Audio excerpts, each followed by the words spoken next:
Attention, all staff at this time, just follow all lockdown procedures. There has been a disturbance in the roof of the building. The GCPD Gotham City Police Department and Arkham Security has been called to assess the situation. Follow all procedures for the following patients. Patient number 83357 alias Waylon Jones. Yo, what's going on, everybody? Patient number 9. I just put on a random analog horror for a cold open. Kirk Langstrom, the Man-Bat. It's like we're in some Batman analog horror. 9 alias Dr. Pamela Lillian Isley, Poison Ivy. Patient 0 alias John Doe, the Joker. Jonker. This alert will keep playing until the situation has been resolved.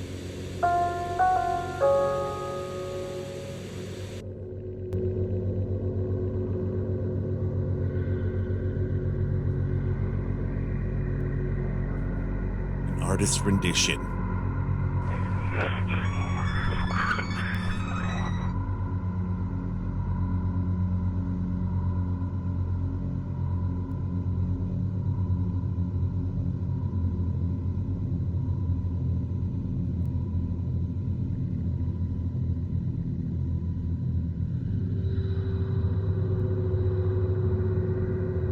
City of Gotham.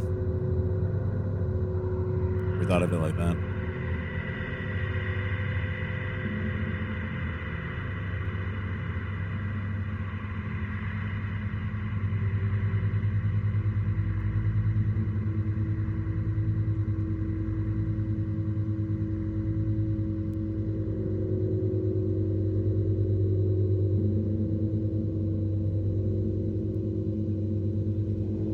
This isn't really, I don't know. We've seen like what, one image so far? Sounds like a Mega Man sound effect.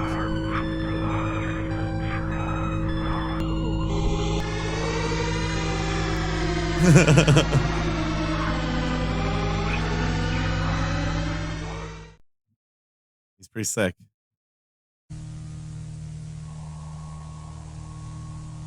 Pretty fucking sick, dude. Been a year since the Bat incident. Is that music from the Batman NES game?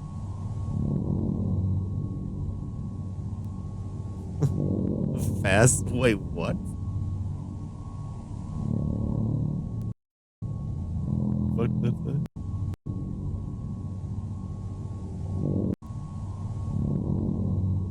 So many people going around in capes and masks doing more harm than good, like the Blue Boy Scout in Metropolis and the Fast Guy in Central City. Is that the Flash? I didn't know he lived in his own city. This is very weird.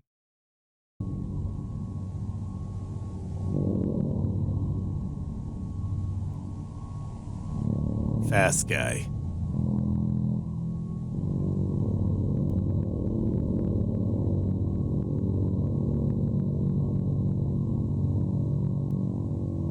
He was said to have strange behavior.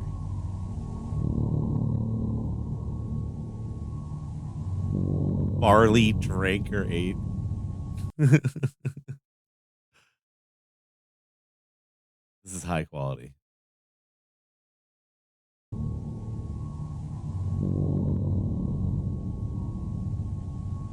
Doesn't look bad other than just like, what is going on with this?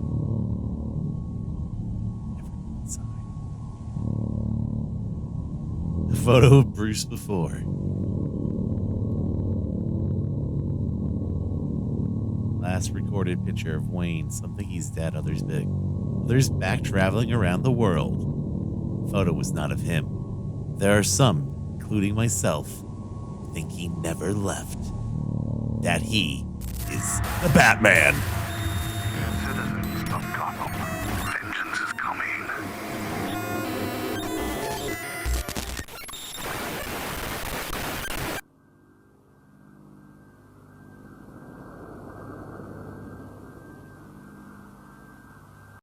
It's just like a real movie. This is its own, like, fucking rabbit hole, isn't it?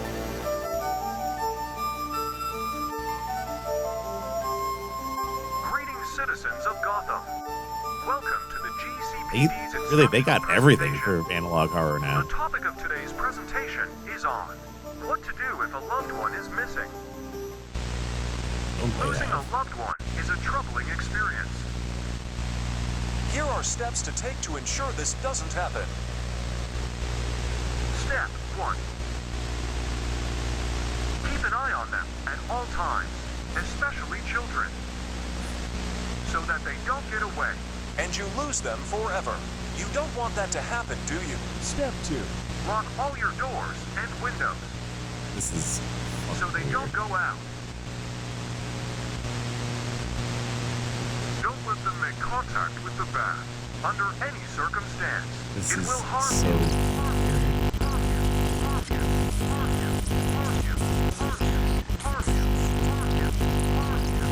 being stupid.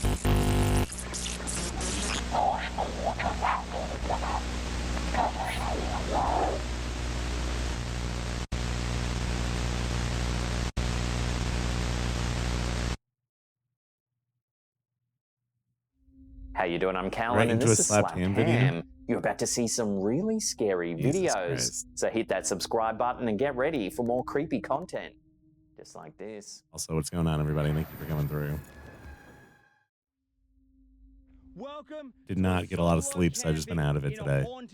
We'll hang out for a bit, In the see what's vast going and on. often eerie expanse of the Australian outback, YouTube adventurer Matt Field, the face behind the popular YouTube channel Field Days, recently undertook a challenge that pushed the limits of both his courage and his audience's nerves. Known for his thrilling outdoor escapades, Matt, who boasts over Matt, who 1.6 boasts million followers, 1.6 ventured into a million. location Never heard of him. shrouded in dark rumors. A It's like remote that. cave reputed to be haunted. The adventure begins innocently enough, with Matt setting out to perform a 24-hour solo camping challenge within the cave's shadowy depths. We are Sounds like steaming Tim. towards the cave right now, and once we find the cave, we're going to crawl inside. Like his sick We're knee gonna sleep tattoos. there for the whole entire night. The cave, whispered a about in local skeleton? lore and among his friends, is said to possess an God, fucking unsettling sick. presence. One of my real good mates who Also, I'm lives still just feeling up a little here, like he said to me he went to visit this cave. can't use my He walked complete into the voice cave, right he now reckons because that of there's the a fucking man-made ladder neighbors the which other he day. climbed down, and as he was Being a climbing little down quiet. the cave, he had this super uneasy feeling. Like he reckons it was like nothing he's ever felt before. Like he was being felt like he was like being watched. Almost immediately Oops, upon muted entering, myself there Matt for a reports second. Yeah, I just gotta not sensation think about it and of just being talk, but- watched. Very strange sound. The first one was a rock falling. Way over there somewhere there was a rock which had just sort of like it just rolled for ages, and then I have like a just weird hit another rock on the bottom. But anxiety second sound, about neighbor noise I because froze, I used to have man. this I like was, fucking awful frozen, neighbor. Like I couldn't move. I was just waiting for something just to like whack me. It's just strange, very I strange. used to have to like feeling walk in in here. eggshells But for when my a mate while. said he's being I get like watched, fucking I'm feeling that feeling. I am 100% fucked up by it, kinda. feeling uneasy in this cave. I right put now. up some new As Matt settles sound in for the night, insulation feasting on a actually. can of I don't baked think it was. beans, You know, I'm things being start to paranoid. I don't think it look was creepy. from even me. Mm. No one complained. It was just like some That is weird beautiful. hanging on the Baked wall that beans. night. In a haunted cave. Now I'm like listening for every sound to see if like there's something happening. I just got to get back That over was it. the kinda. sound. Matt describes hearing inexplicable sounds as the night progresses. It's the chains moving when I climb down the ladder. It's a big, heavy, thick chain. I think maybe like someone came home drunk and it was just like Chains rattling, to do the whispering dishes. voices that seem to it was like emanate from the slamming very cabinets and walls of the stuff. I don't cave. know. You can't move that chain with wind. It's way too heavy. There is no wind coming in here. There's no wind even for Holy shit. But we can't hear anyone. I've never been able to hear any Things voices or ratchet anything up like a that. notch. This is pretty You like, decently must have built heard that just then. condos. And Look at my arms, dude. Oh, this is fucked. also, who knows? I don't know. Holy shit. Maybe they just don't have anyone in that place. It's just them by themselves, so we can't hear them talk ever. I don't know. Well, I'm freaking out. 2 hours pass and Matt gives an urgent update, and he's clearly very I'll uncertain. run into them at some I've got point my and try to backpack talk to back them on. about it, but we'll see. I know I'm booting on out of here. I would I've like to be heard able the to just sound. like yell and scream, That's Yeah, it's used not to. normal. It's definitely not a normal sound, and I'm scared shitless. I'm not gonna but I don't lie. think that's a good idea. Um, I've gotten pretty that loud a few sound- times on stream, so who knows? it was not normal. Really just don't Heard want that to be sound fucking again. So, super loud if the I only can way help can it. If there's describe someone this noise, like it's in the bet- wall it's next between a door, cat hissing someone living in the and wall. It sounds like human voice. Like, I'm not even joking. It sounds human-like. Despite the mounting fear and the chilling encounters, Matt decides to stay the night after briefly contemplating an early exit. Something has to move this. Well, people be With people no too. comfort but a jagged rock for a pillow, he endures the unnerving sounds and sights until dawn. I'm just gonna sit here for the rest of the night, lean up against this wall. There's my bag. I'm just gonna lean up against that wall there, and I'm gonna stay close to the entrance of the ladder because that sound I heard before, it is. The problem is where I Can't even stream is describe kind it. of like Can't an make that open sound. area. It's right near the So could kitchen. this cave truly be haunted? We have like Matt's vaulted harrowing ceilings, so I experience think seems to suggest there noise might be kind of truth bounces to the around a little bit. legends.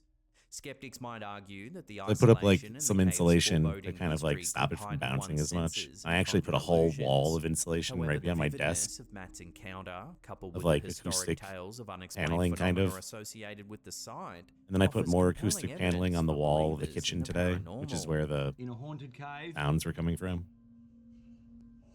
Oh my f***ing god. And then what I also do is Matt's I set up adventure like in this so-called haunted cave has not couple only tripods. garnered significant attention, but has also sparked a broader a discussion thing that about you would the use to mysteries that might hold like a lurk in the sheet. I don't remote know how to corners of describe the what the fuck it Australian is. outback. Whether believer Deployable, or skeptic, viewers can't help but be drawn to the chilling tale of Matt Field's night in a cave that might just What do be you as call it? haunted as the stories suggest. You can't move that chain with wind. It's way too heavy. There is no wind coming in here. There's no wind even for cup. Holy shit. Yeah, he's got the beans.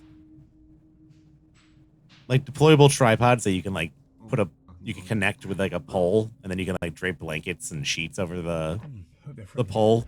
Brendan, So what I do that's is why I the popular like build a YouTube channel tent Brendan basically around my Explores is computer known for area his sometimes when I solo stream camping late at night. adventures around the UK. So I where he get delves moving into less blankets traveled and I kind of paths using surround his myself converted with van moving for blankets stealth and camping. His videos like a typically big sound showcase insulation serene blanket landscapes and the peaceful on one solitude side of too. van life. So I do kind of go overboard, I think. But it makes it sound better too. However, a recent Like it, you know, it's episode kind of set like in making a little Jaywick, sound Essex booth, took an basically. unexpected and harrowing turn. Well, it's safe to say Because it's a big what you're room. about to watch And also, is, it hopefully stops people from being able to fucking hear me, I guess. I hardest don't and know. not very nicest video I've ever had to edit. Well, it's kind of Jaywick, what a you're seaside village near Clacton supposed to do, on I guess, if Sea, you don't have frequently access to like spotlighted in government reports as one of you know, England's most deprived a neighborhoods. room you can soundproof that Despite isn't its like fucking picturesque huge. location, the area has struggled Like with ideally, you have an socioeconomic office challenges, that you can leading kind to a of reputation convert for into a being rough around the edges. little sound booth In an almost. episode that starts like any other, Brendan ventures into Jaywick to find a quiet spot for the night. Settling on a small car park, which initially Like right seemed now, the air perfect for a conditioner is on. peaceful It just evening. turned on. You can £6 probably hear it. for a night in Jaywick to hopefully have a van that's still intact in the morning as opposed to staying at the other place. Okay, let's do it. All right. The tranquility is short-lived, however. This guy kinda reminds me of loud Carl music Pilkington a from little bit. nearby flats soon fills the air.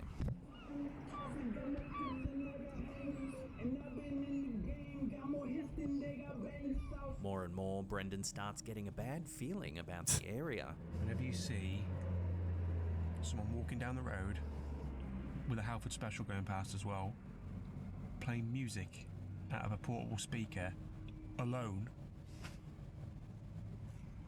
that's a big red flag. He eventually Have you like decides to never relocate. gone anywhere before? I don't know if I feel this car park or not. I'm gonna follow my gut instinct. I mean, it's fucking annoying as hell that people are blasting music out of their cell phones, but like, I feel like After a it's bit so of common searching, these he finds days. a secluded spot on the edge of farmland, far removed from any street lights or the hustle and bustle of residential areas. This'll do me. There's always someone walking around with their fucking cell phone blasting music or fucking some dumb shit. I mean, there's no other houses around me. It's here that Brendan hopes to find the peace he initially sought. Alrighty. Oh, nice and quiet here. Not even quiet a here. distant car. But peace wasn't on the agenda for the night. At around 2:30 a.m., something truly unnerving happens. I think someone's outside the back. Maybe you shouldn't have fucking parked in the middle of nowhere. Someone just tried the door. Hey! Damn.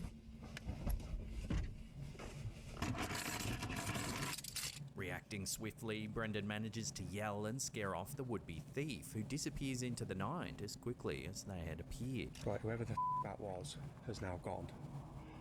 Shaken by the ordeal and faced with a broken window, I feel like in the that's dead of kind of night, common. Like, if Brendan you makes the decision a to like abandon random his van in the middle of camping nowhere, spot. people always smash the windows event has out. taken a significant toll, prompting him to drive 3.5 hours back to his home, braving the freezing cold through the damaged window. After cleaning a little bit of broken glass Down by the river. the seat and the dashboard, you'd be surprised how far glass goes. I made the long journey back home. I think it was a good 3.5 hour drive back to my house in Shrewsbury. Got there just before sunrise. I like the setup. Not a pleasant drive to say the least. Brendan's encounter in Jaywick has sparked conversations among his followers about the safety challenges of solo travel and stealth camping. While his journey often celebrates the beauty and solitude of exploring the secluded corners of the UK, this episode has undoubtedly added a cautionary tale to his collection of adventures, emphasising the need for vigilance and safety even in the most scenic locales. I feel like the violent crime out there has got to be like non-existent though, so it's probably not the worst place to go do that. I really don't know. I'm just saying that Grizzly with Gaz, a well-known UK completely YouTuber baseless, known for his but camping and adventure content, recently experienced a spine-tingling I incident think we saw during this one guy of his recently, didn't familiar we? woodland escapades. Oh, look at that Known for dog. his explorations across the country, Gaz often brings his audience along for overnight stays in remote and sometimes eerie locations.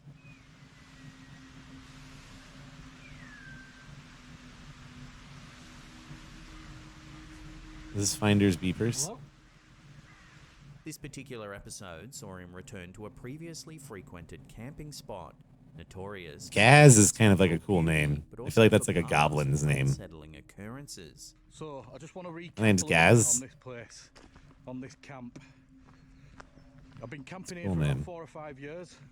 When I found it, the fire pit was just all covered in moss, so no one had been down there for at least 10 years. Or used the fire pit anyway for 10 years. In earlier visits, Gaz has encountered the sounds of wild boar near his tent,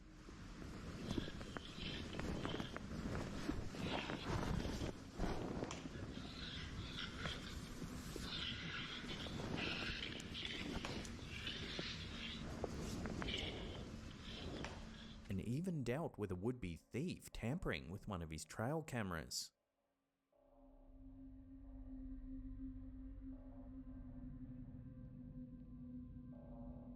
Despite these incidents, the allure of the familiar spot draws him back for another overnight stay, this time accompanied by his loyal French bulldog, Fendi. The evening begins typically with Gaz setting up camp and starting a small barbecue. Right, we've got steaks on go now. However, it's at this point that things turn a little creepy. And I've got a visitor. A strange man suddenly appears out of the surrounding darkness, asking Gaz for a light. Creeped up behind me asking me if I had a light. I shit me pants. This is Martin anyway. Gaz, ever the hospitable outdoorsman, not only provides a light, but generously offers one of his steaks to the unexpected visitor. Didn't do much filming because of that lad, Martin, who creeped up behind me asking for a light. We were homeless, so I fed him some steak. The encounter quickly shifts from peculiar to unsettling, as the man, after receiving Gaz's kindness, disappears back into the woods without a word of thanks or farewell. We were homeless, so I fed him some steak and some mashed potato, and he's gone on his way. Gaz, unnerved by the man's abrupt departure and peculiar demeanour, can't shake off a growing sense of dread about the man's true intentions. Thinking, is he going to come back? Because he wasn't a normal homeless person, if you know what I mean. After I fed him, he scurried straight off. Fearing that the visitor might return under the cover of darkness with less than honourable intentions, Gaz makes the decision to pack up and leave the site and head back to the safety of his car. The more I think about it, the stranger it gets. Fed that lad, and when I turned back round, He'd gone. I just found that really strange. The next morning, Gaz returns to the campsite to retrieve his trail camera, which he had left behind in haste from the previous night. But I left my trail camera here. So, let's see what that's captured, if anything. Upon arrival, however, he discovers that the camera's missing. Oh, trail camera's gone. That's where it was, on this tree. This seems to confirm his fears that the mysterious man might have had ill intentions. So, my gut instincts were right, weren't they, to leave?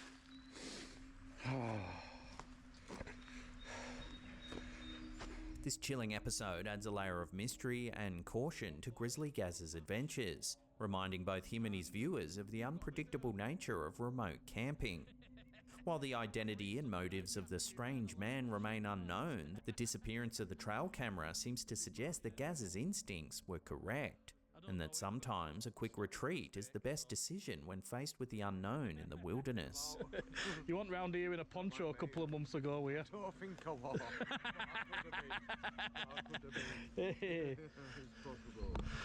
Right, gonna get these cooked up.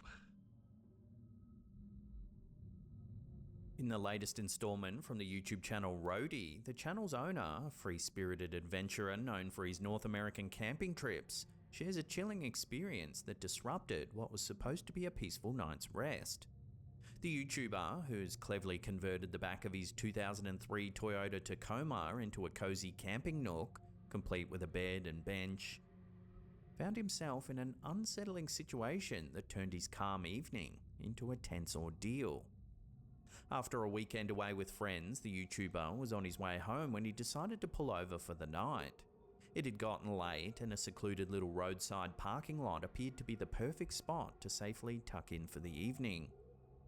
However, at around 1:30 AM, the tranquility of the night is shattered by the sounds of footsteps circling his vehicle. So it was probably around like 1:30 in the morning when I heard someone walking around my truck. A strange man can be seen pulling out his phone and taking pictures of the truck. I'm not sure why he was doing this, so I thought maybe, I wasn't allowed to park there and he was taking pictures of my license plate, but it's kind of odd to be doing that at 1:30 in the morning.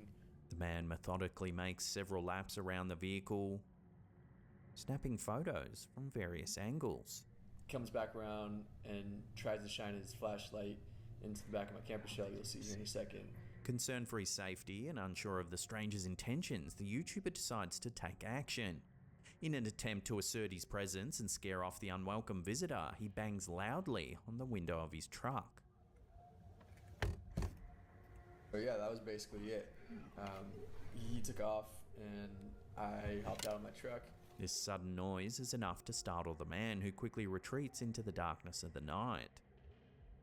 Thankfully, the situation didn't escalate further and the ordeal ended without any confrontation or injury.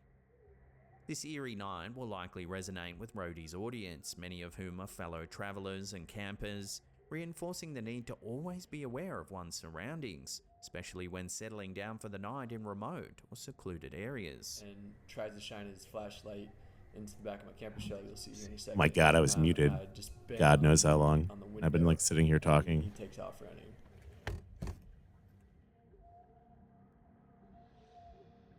Camper Vibe, a popular YouTube channel with over 110,000 subscribers, is well I was just saying, like, content centered around camping someone like and Steve Wallace, recreation. you never have seen anything happen before like that. However, one particular There's never even like episode stands weird out from the vibes, you rest, know? capturing a solo camping trip to one of the UK's most infamous locations, the Screaming Woods of Dering near Pluckley in Kent. Often cited as the most haunted. I don't know about some of that stuff, but yeah, solo camping like that in a car that would test the nerve of even is the most such a seasoned of fucking adventurers. seems like such a gamble. The YouTuber behind Camper Vibe decided to venture into these No matter what you do, 48-hour solo camping trip. you're kind of As like solo taking a female risk. wild camper accustomed to braving the outdoors alone, Unless you camp she like normally around a doesn't bunch of get people, I easily feel like. frightened. Yet the eerie atmosphere of Dering Woods, coupled with their haunted history, presents a new kind of challenge. Daring Woods, also known as the Screaming Woods, have been named for the alarming sounds that often permeate the night. Terrifying screams and mysterious footsteps that echo through the dense fog. Local lore is rich with tales of ghosts, including a suicidal army colonel from the 18th century, and a gruesome. Like, especially with Steve Wallace, there's so many times that these spectral figures are said to roam the forest alongside. I've seen a place where I sightings of thought it unsettling would be black really shadows cool to that camp for stalk the day or passers-by. night or whatever. The camping trip begins normally enough as the YouTuber sets up her But you'd be camp so deep within the vulnerable to woods, someone just rolling up and steak fucking with you. chips by the fire.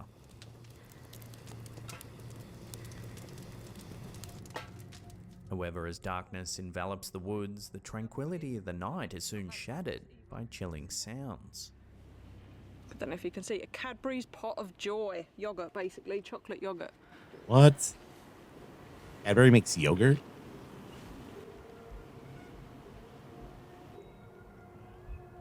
Sounds like fucking kids dang. screaming. While sitting by the fire, the camera picks up a rather strange noise. I should sleep well, I would think. I should sleep well, I would think. I should sleep well, I would think. It just sounds like an animal. Where's my big bean? What was that noise? However, it's at 2 a.m. that things really start to get unnerving.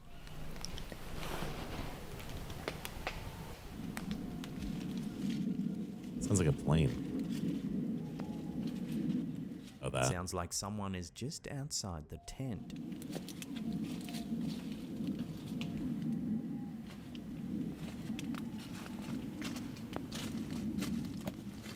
I also think with Steve Wallace, he's always Then, camping at like up in the 3:50 middle of a.m., nowhere a sudden in disturbance Canada. sets the So maybe forest's that's why no one crows ever into a bothers them. frenzy, cawing loudly as if alarmed by an unseen predator.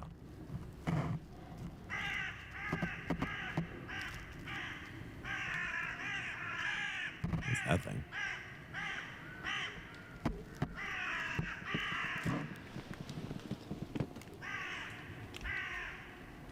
So then, Yeah, that's the rumors of the haunted crows Screaming in the middle of the Woods night be like that. true. Kinda creepy. This episode of Camper Vibe leaves the question tantalizingly open, inviting viewers to delve into the mysteries of one of Britain's most haunted locations, where history and horror intertwine beneath the canopy of the ancient woodland.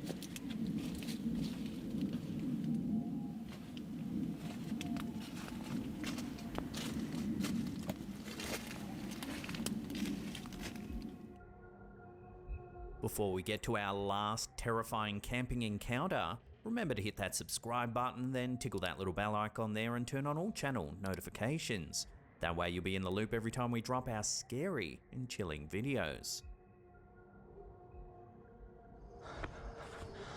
Creepy Outdoors, an emerging YouTube channel dedicated to unveiling the eerie mysteries of America's most notorious forests, recently aired an episode that left viewers on the edge of their seats. Notorious forest. Known for venturing into areas steeped in urban legends and local lore, the channel's latest venture involves camping deep within an isolated woodland, miles away from the nearest town. Everything here is dead. Or dying. The episode begins with the YouTuber arriving at the site, setting up camp, and lighting a fire.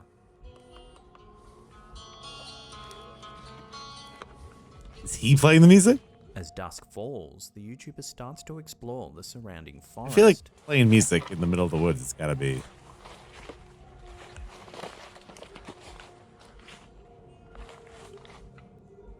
The YouTuber describes an unsettling sensation of being watched.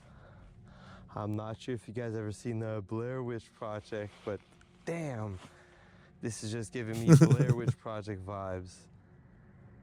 Walking deeper and deeper into the woods, something It's like truly I'm in the chilling happens. woods. When you start saying shit like that, I just don't believe you at all, or what's going on. I've seen this video. I've seen this video. The sudden utterance in such But like, you completely ruin the atmosphere when you're like, remember Blair Witch, guys? When you're like making a video like this, come on. a secluded setting would be enough to poop one's trousers, but somehow the camera holder maintains composure. Because you would be too scared to even talk, I feel like, or even. Oh, hi. What the hell? Maybe not. Rattled by the encounter, the YouTuber considers the possibility of it being a prank by another camper. Yet the profound isolation of the campsite and the lack of any evidence of other people in the area make this theory difficult to substantiate. This episode of Creepy Outdoors not only highlights the natural allure and solitude of America's forests, but also taps into the primal fear of the unknown that such remote places often evoke. Whether the voice I mean, the woods was the are result of a scary as practical fuck. joke or something Me, at more least. unexplainable, Once it gets dark the out. incident remains a haunting experience. Or like that when it's stirs the starting to get dark. imagination and perhaps awakens You ever the been out in the ancient woods and human you're fear kind of of like the trying to get dark back to your and what car lies within from a it? hike or something like that, and it's like getting dark quick? Anxiety being out in the woods and being like, oh, I have to get back. Keep the scary It's getting camping dark. vibes going and It's check out our scary, deep dude. dive into the chilling case of the Lake Bodom murders over on our second channel, Slapped Ham Mysteries. Here's a little It's snippet. crazy like how quick it can Deep in the change. forests of Finland lies a Especially once it, after days start getting shorter and shorter. It's dark at like 5 o'clock. You go out for like a walk. All of a sudden, it's like fucking pitch dark. I had that happen a few times when I went out for like a hike, and I was definitely getting a little scared. Getting a little scared there. Go.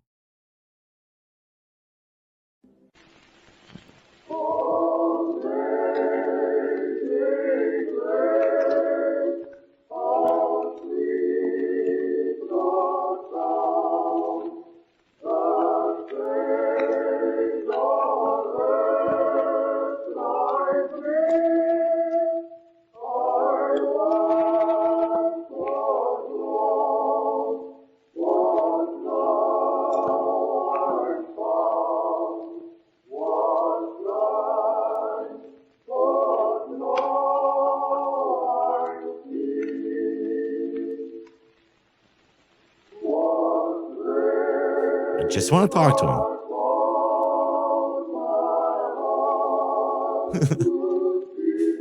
Should be in this.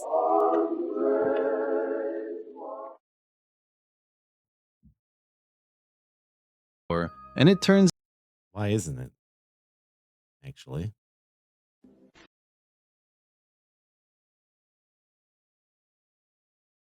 Yeah, I mean, usually it's the other way around, though. Trust me.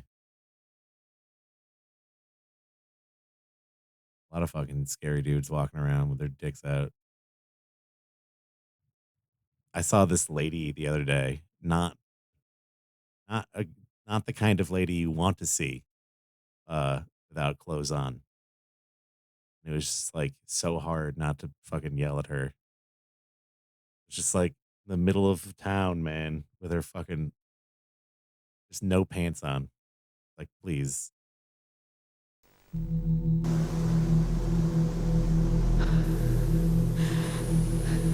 Yeah, I mean, that would definitely get me not to want to interact with you. That's for sure. In most cases. Yo, Tom and Jerry analog horror.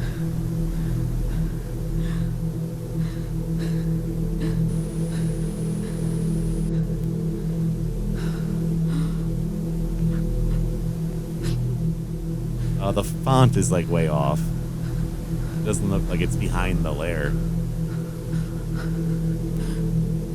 At least put a little opacity on it.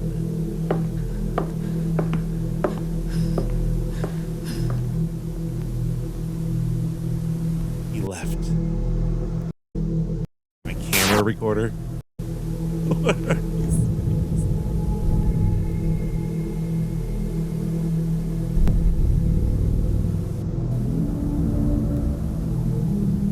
Come on.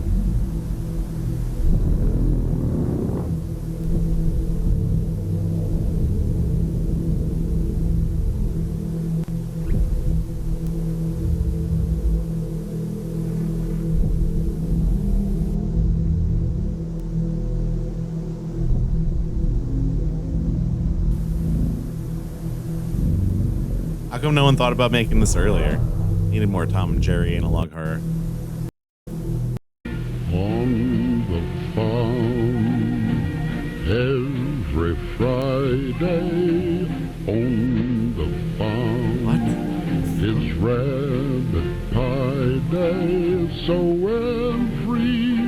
my day that ever comes.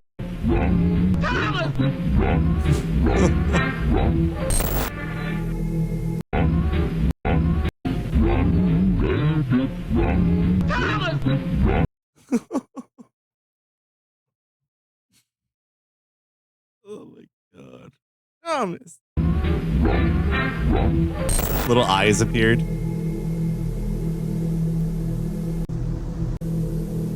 I showed them the video, but they didn't believe me.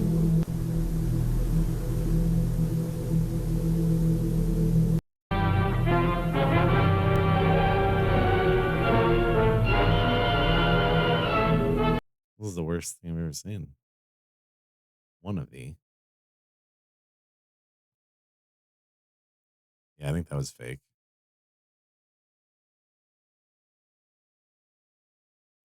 I don't know. Don't know exactly. Yeah, let's check this out.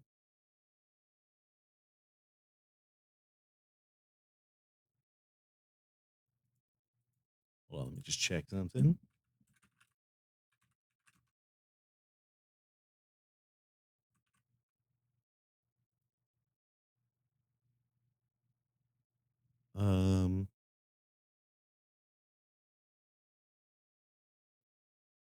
I don't know. Check it out. It's like a short film.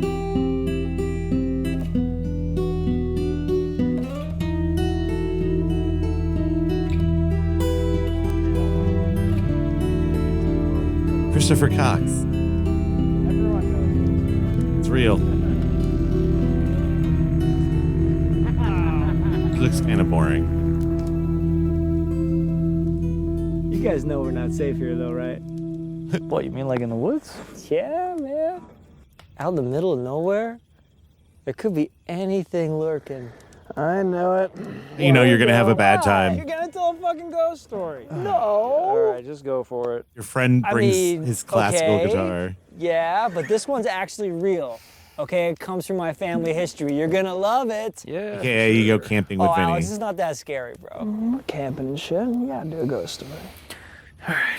Yeah, it's a fucking move. Fucking move, dude. All right. All right. Shh. You're gonna be fine, Alex. I like Not this that guy's scary. mustache. So, I found out recently from my grandma that my ancestors, when they first came to this country, they lived in these very woods. Wow. What is I this know, delivery? Seriously, though. So my ancestor, Arthur Jackson, was told by the natives that these woods were haunted by a mysterious creature called La Mimica.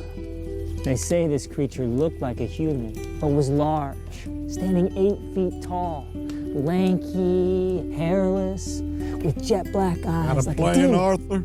It came out only at night to hunt, and it needed a lot of meat to keep going. Sounds like my ex. Shut up, Matt. This is fantastic. Please, have at it. So rumor has it the natives would hear strange noises in the forest. Sounds, whistles, even words. Some would swear that they even heard voices.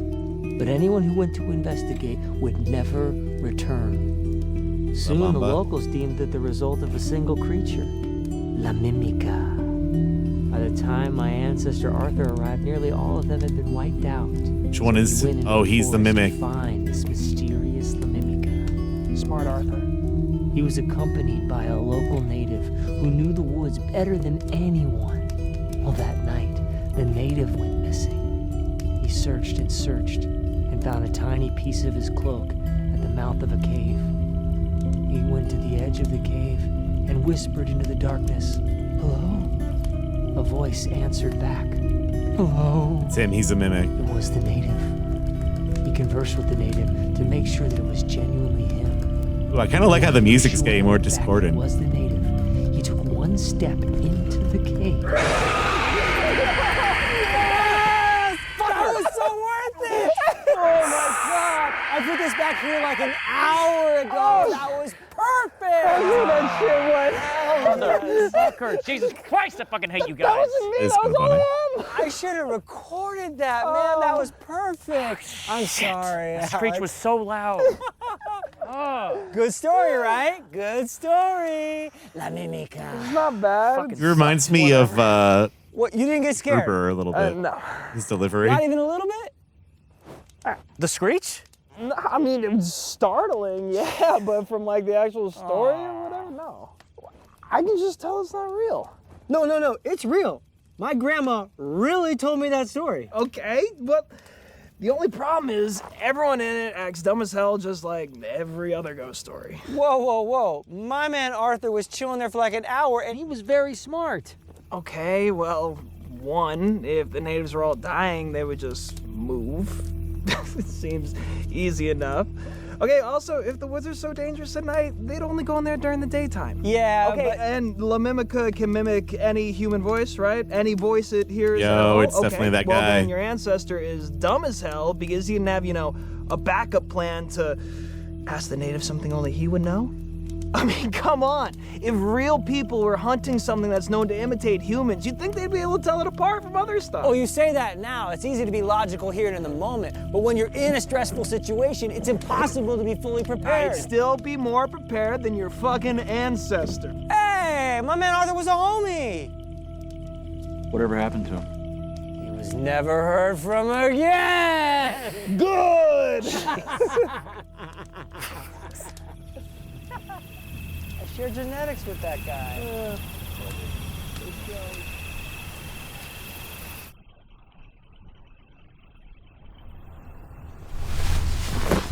What? I'm just leaving to take a piss. Did I really startle you? Fuck you. La Mimica!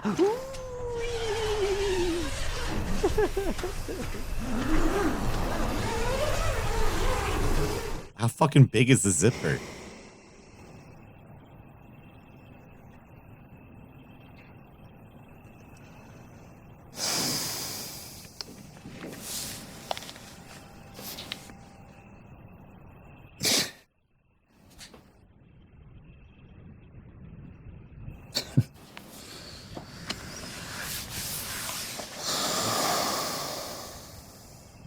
I don't know. I feel like he was the mimic all along. Yo, where's he? He's just taking a piss. When did he leave? I don't know, like 2 minutes ago. Fucking hour ago? What?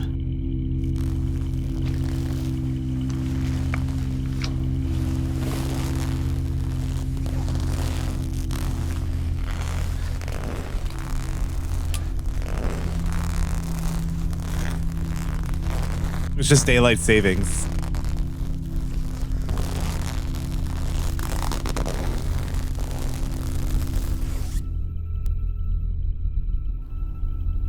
Is that an animal? I don't know.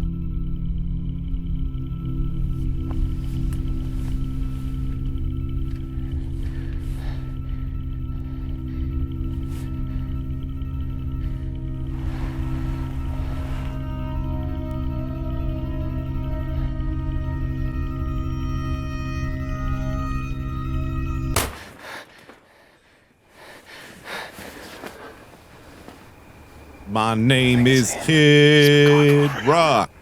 Someone just starts playing some music out there. No, there could be some. Would it make you less stressed or would it make you more stressed? Ian, is that you?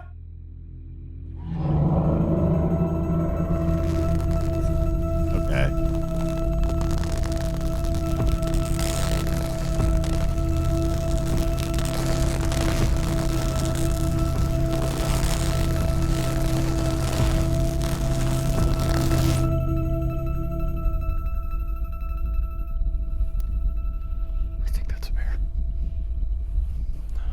I think it'd be more scary if it was like, yo, dude, I need some help. Fell. Can you give me a hand real quick? I think I broke my ankle. Ian! Quit fucking around! You got us! Oh, fuck off! I got you. Oh, you fucking bitch, dude! That was good, right? Oh, fuck off! You guys gonna let me in? No, don't open the tent. Why not? I mean, he did fuck with them before.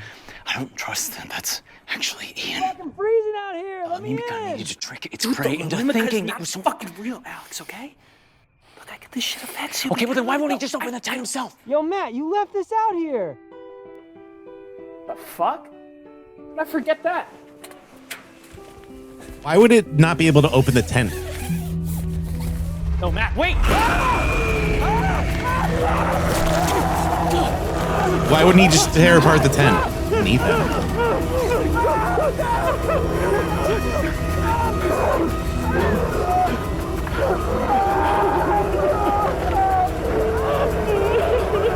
Does a tent really work as a house, though? Now it's over. We got you good, right? Alex. Bro, are you good? We were just messing with you, man. Yeah, it's just a joke. You kind of Matt, like are you that. okay? Yeah, man. What the fuck? Is this shit real? The blood? No, dude.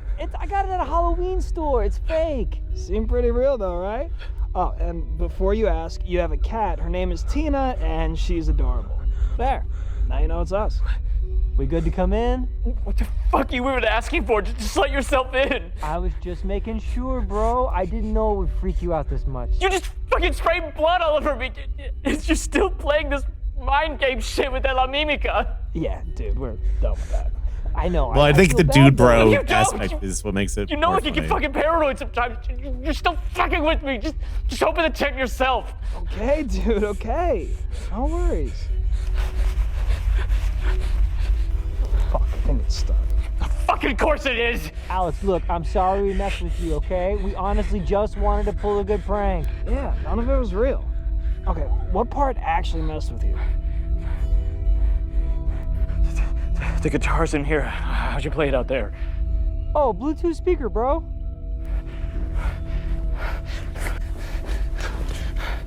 Also, how I did the growling.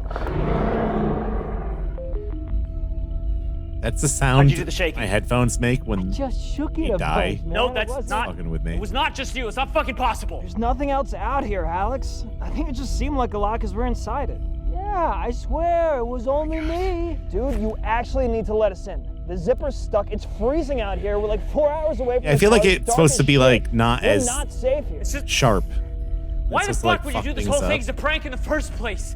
Like, it's just fucked up. Okay, I'm assuming you made up La Mimica, but the fact that you're doing this shit makes me think it's real, and I'm fucking scared. Guys? Shh. Shut the fuck up.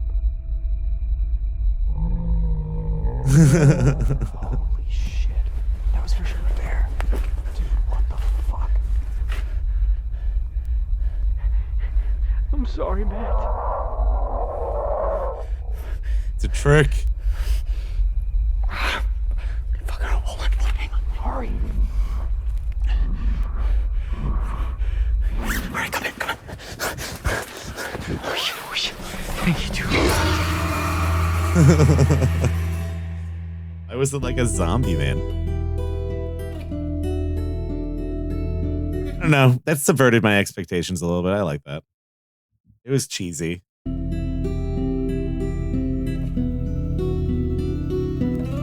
It was a little bit more than I expected it to be. So for like a complete, zero budget, changed it up a little bit. It wasn't your stereotype Skinwalker story. It was, actually. But it was a little different.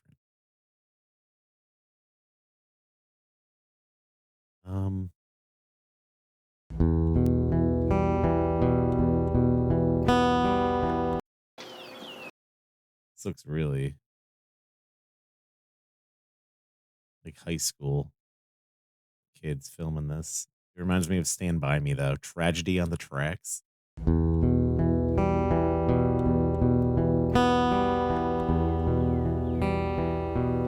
How much farther? 10 more minutes, maybe. It's right up here. 7 minutes. Yeah, it'd probably be better to just open the zipper and something's standing there and then it just ends. What? Nothing's not on the map. Is that a McDonald's? What are you talking about, dude?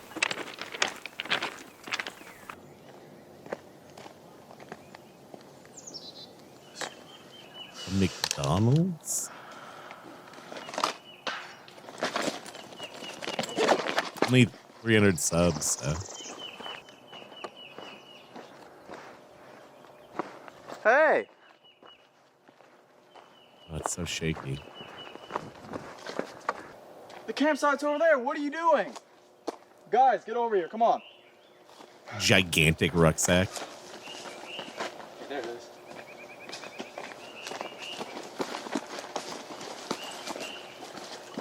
You have a Cane's chicken cup in his backpack.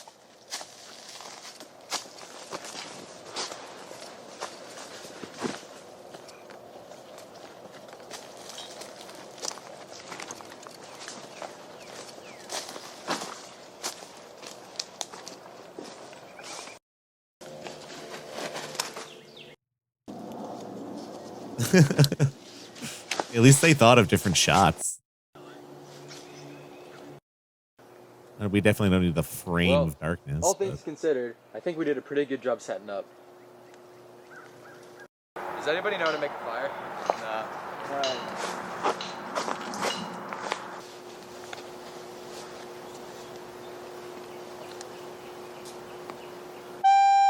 What the fuck? Your ass. Turn that off.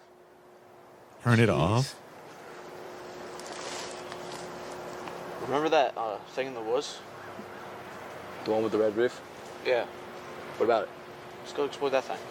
Yeah. Jackson. Jackson. Jackson. Jackson. What? What the fuck?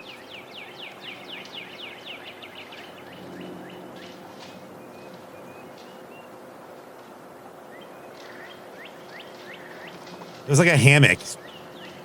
Seen that clip of that like fake bus ride thing where the guy's in the hammock on the bus? I think it was like the same thing.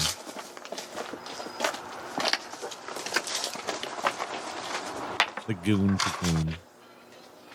I like that. Who is that?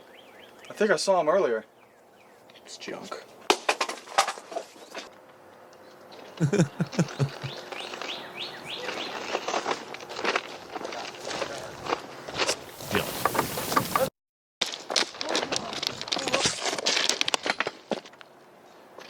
What the fuck is happening? I think I missed something. Jonah!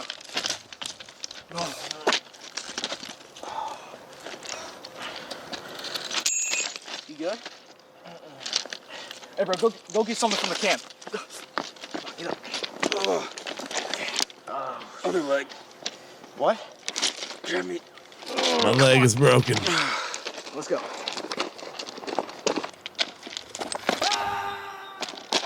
What was that? It's Jackson. Sit down. I'll be right back.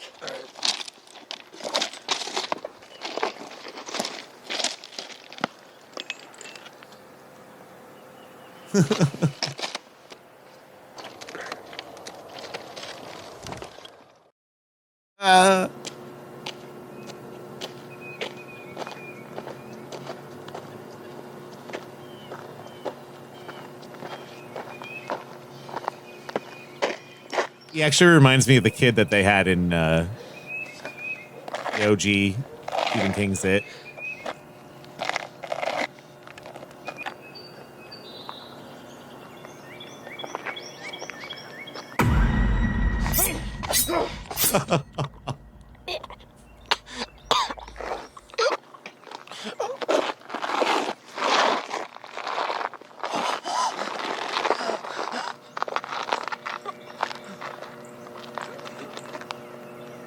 Damn.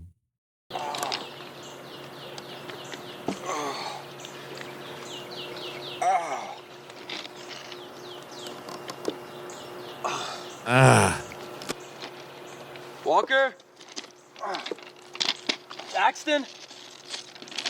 Ow. Hello? Ow.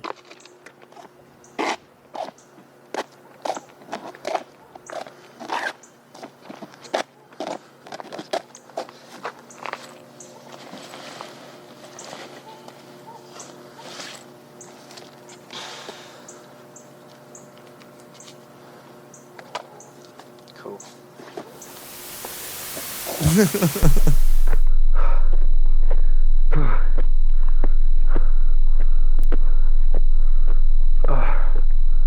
Ooh.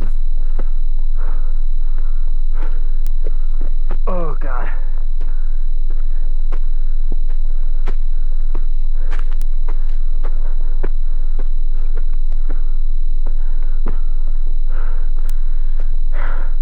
This is their stuff. No. Their sleeping bags. Their backpacks.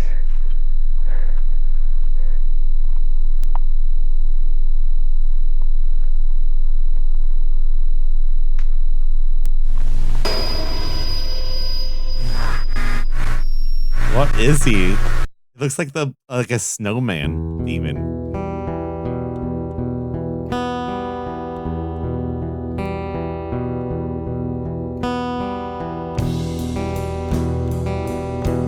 That was sick. I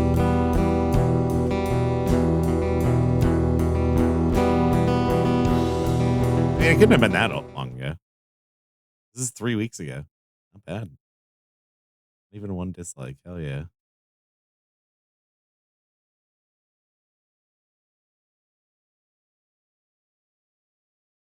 Good for them.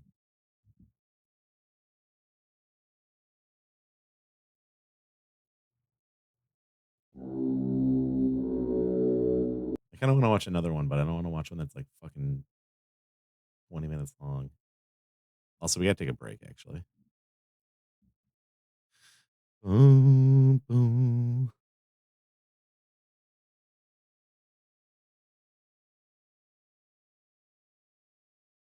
The Jigsaw. So like I'm waiting for it to turn. Watch that one, I guess.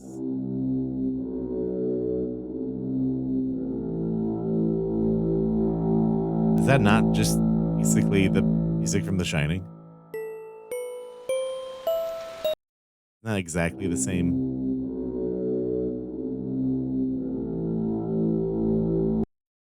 Right?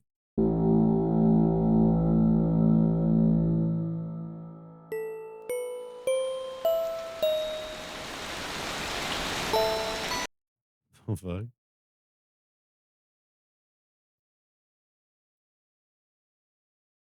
right, we'll check that one out.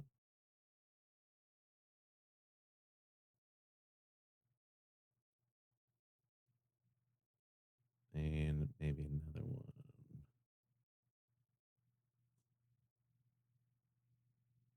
But be right back in a minute. Take a little short break. Here, I got a cool video for you guys to watch. These ads play. We'll be right back.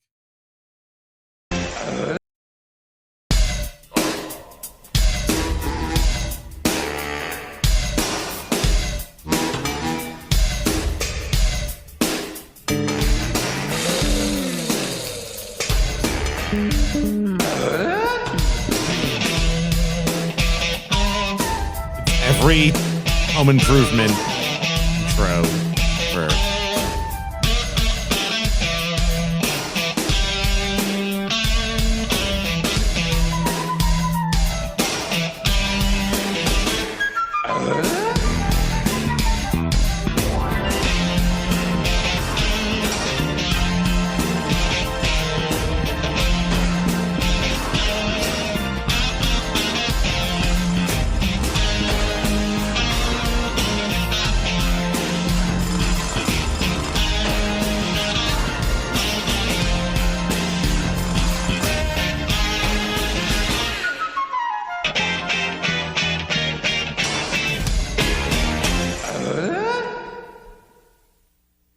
That's only the first level.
That's enough of season 1. I'll take it to the next level.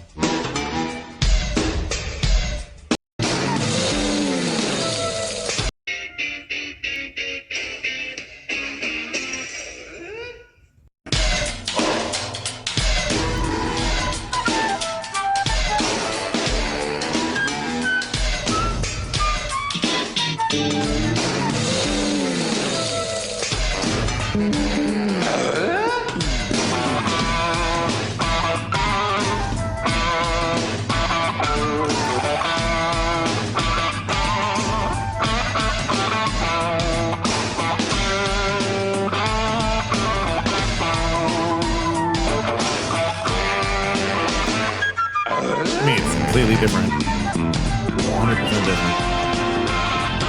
It's even better.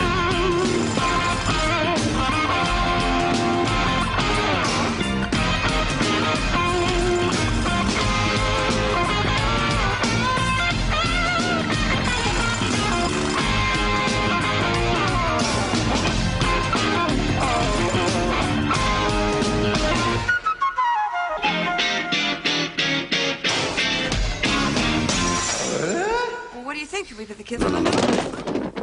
But it can get worse.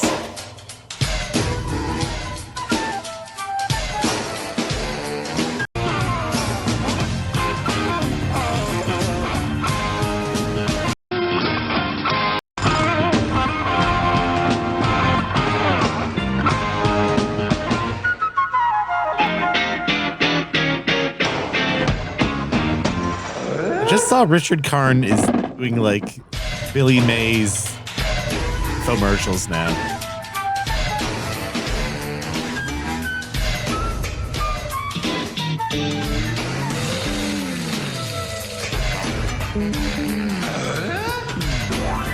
Honestly,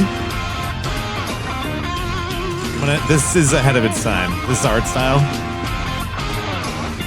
Come on, this is fucking sick. Video game?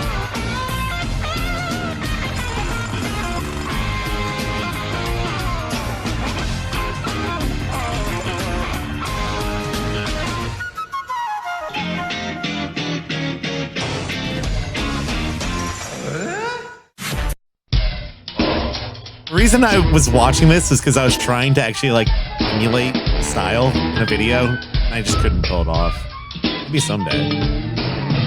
I was trying to do something for Abiotic Factor with like Home Improvement because of building a base. So much work.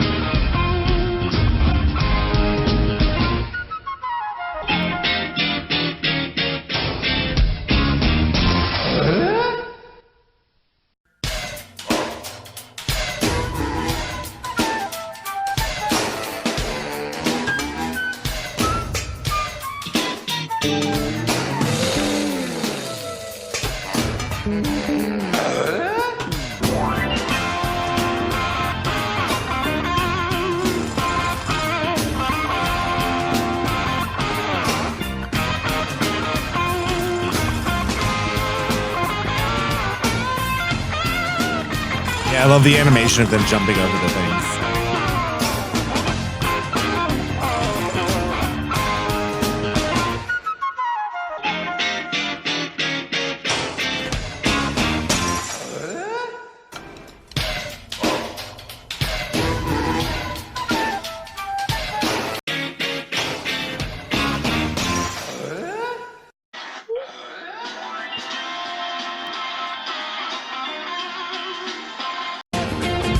we go. This is a sick version. This version's insane. Almost perfected it.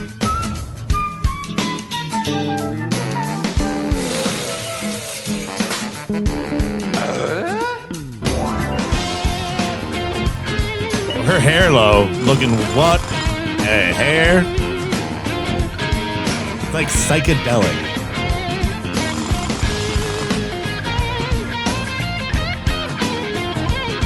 Oh, Debbie. Pamela Anderson was on this show at one point too.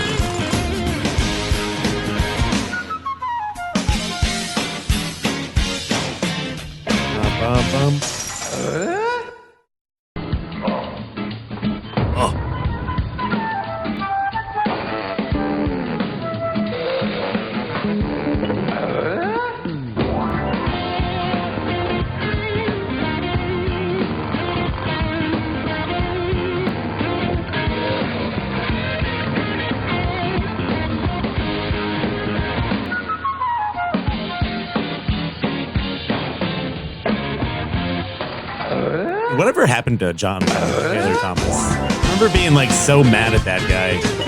'Cause every girl liked him when I was a kid. He's like in a Christmas movie, and I feel like I never saw him again.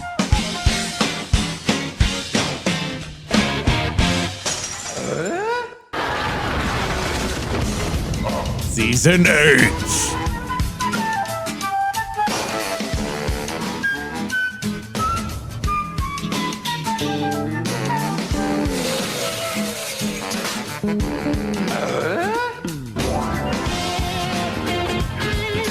Fix her hair a little.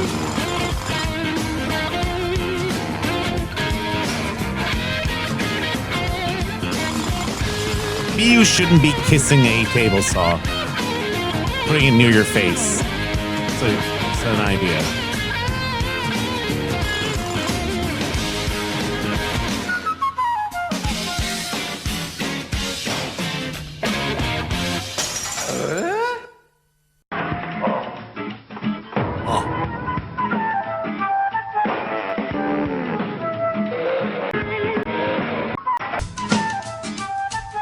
There are like 8 different season 8 ones.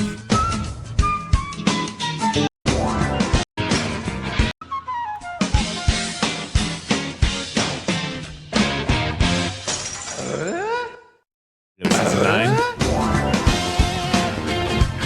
Oh. Like getting more compressed. You can't even see his face.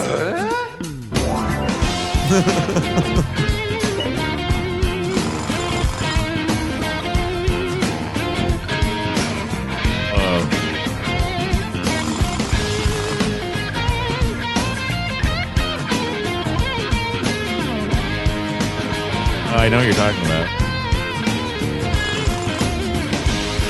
I didn't really like Roseanne. Roseanne was like too mean. When I was a kid, my mom didn't like us to watch her because she was mean. She was always like that. Didn't really tell us we couldn't watch anything, but she's like, no, that person's too mean. It just made us mean. Made me mean. All right.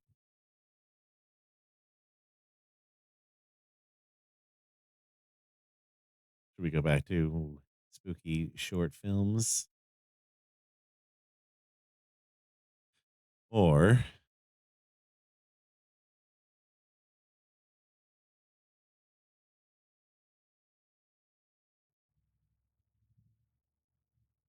look at this.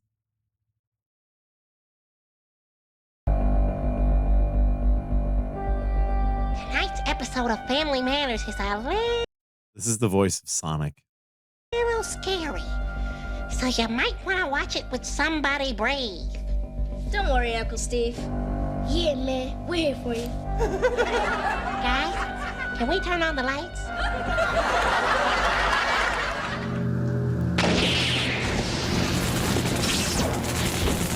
He had a ventriloquist doll, and it comes to life.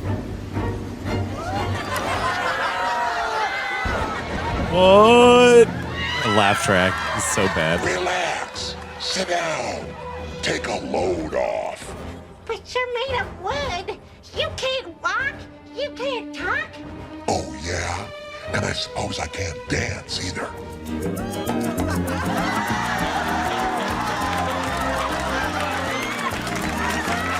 Oh, that's a real person. What, little puppet? You may look like me, but you're not like me He has at all. reverse Benjamin Button disease. Hey, I like that. Evil, huh? From now on, you can just call me Steve-O.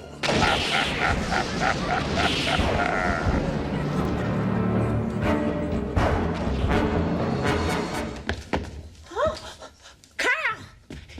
Did a possessed puppet just come through that wall? Steve. Rip to the king. If that had happened, I would have noticed.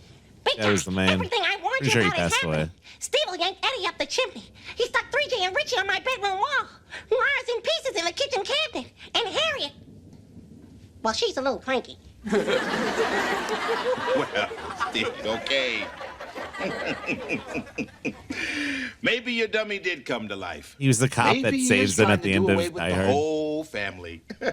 But listen, let's be honest. Is that so bad? What? Carl, what are you saying? Steve, I'm saying lighten up. Lighten up and go with the flow. Know what the What fuck? have you done to Carl?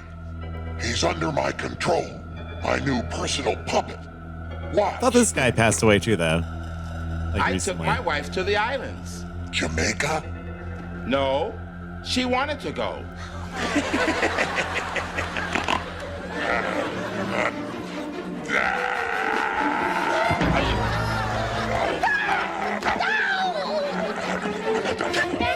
Is he still around? What do you got? What do you got? Come back here and fight like a mannequin!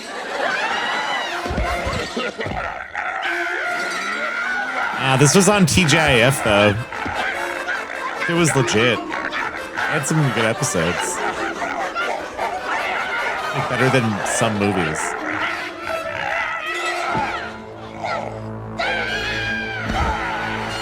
Really? Does he? I didn't even know that was still around. Oh my god.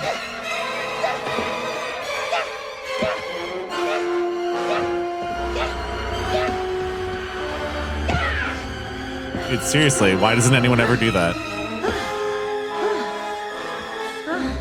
It's all you need to do. It's over. The demon is dead.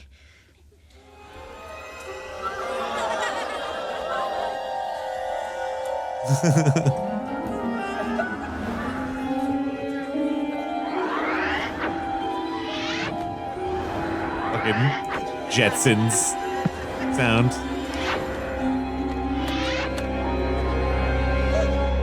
Okay. Now it's personal.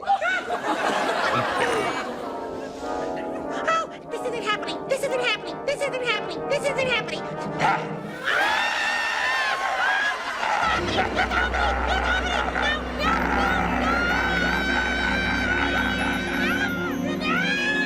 Just funny to think that this is Sonic the Hedgehog. Hey! Steve! Steve! Steve! Hey. What's that? What is that bucket of fucking Carl Winslow. schnitzel? Hey! That's me! This.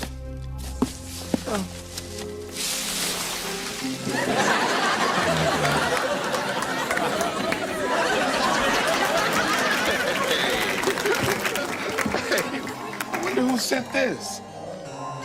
These things look so much better than the Steve, Goosebumps. will you stop? This is just a hunk of wood. This dummy is not alive.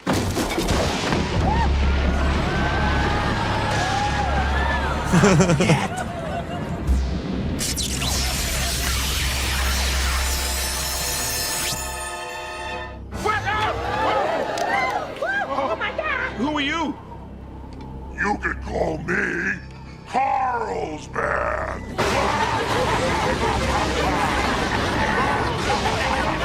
Fucking shoot it in the head. You have a gun, dude. Oh boy, Steve, those puppets are strong. Yeah, but I think we discouraged them. Shh. I don't hear a beep. I think they gave up.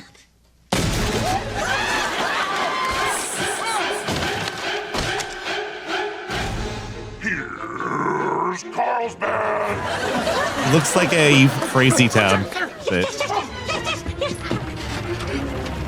Yeah, it's Sonic. Lazy Town. What the fuck is it called? They call it Crazy Town? Oh, that was sick. Cam got caught in the window. Come on, Steve. We gotta get out of here. It's close. We gotta get out of here in a hurry. Come on, Steve. Stuff, though. We gotta get out of here. Cool set. What's the rush?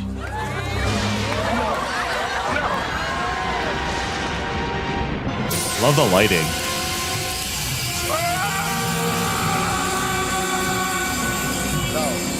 No, get away.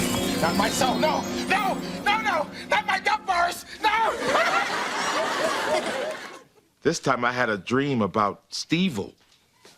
And he had an evil sidekick that looked just like me. And they wanted both. Yeah, they really need to bring back like, just dummies being thrown off buildings and stuff like that for an effect. It looks stupid, but it's such a fucking cool effect. Come on. It'll never get old. Of our souls. Man, it was so terrifying. It made me realize I should never have made fun of your nightmare. Really?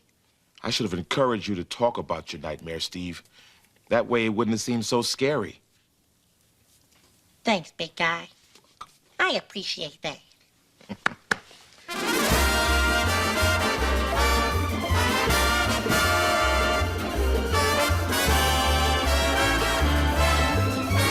What's the name of this song? I feel like it's in everything. One point or another. And they really went all the way with this fucking bit. Thank you very much. You're very kind. You know, it's not easy being this short. Why is that? Because you're always the last guy to know when it rains.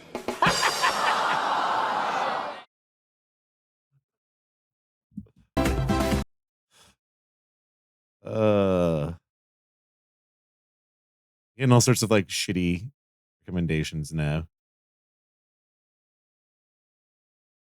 After the what do you call it video the other day. All right, let's go back to horror for a bit. I don't really know how else to follow that up.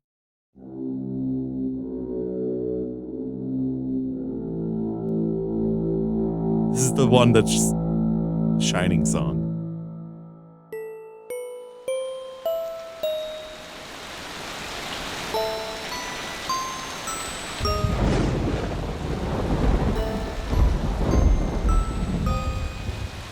Little things.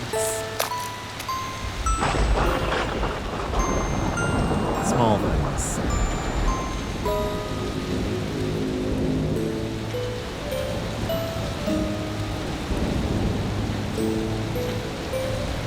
Familiar looking guy. All the little thingos.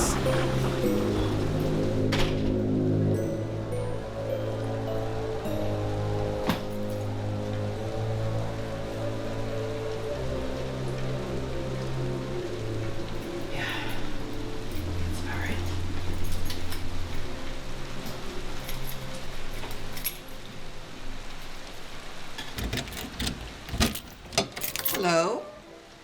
Hi. Am I in the right place? Well, that depends, dear. Are you Carl Saunders? Yes. Well, then I'd say you were. Come in, welcome. Oh, my, you are so cute. Carl Saunders? Yeah, it's... This lady looks pretty scary. bad. Oh, well, let me show you to your room, and then you can get out of Her these face wet does clothes not look before right you to me. catch your death. Yeah, thanks. Oh, I was just in the middle of brewing a pot of coffee. Would you like some? I'll think Her about it. nose prosthetics? Something isn't right. Yeah, not to be rude, but I was led to believe that I'd have the entire apartment to myself. Oh, yes, dear. Well, I had a trip canceled at the last minute, but not to worry. I don't make a lot of noise. You won't even notice I'm here. And not to be rude. Sure. Something looks off. On the plus side, I have been told I make a delightful Maybe that's why they breakfast. picked her Great. for a role like this, because she Your room pulls is that right like here. uncanniness off perfectly.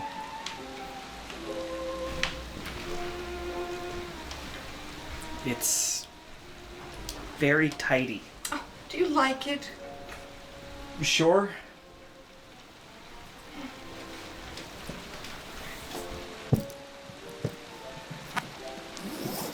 So, what brings you to my neck of the woods? I'm sorry. What?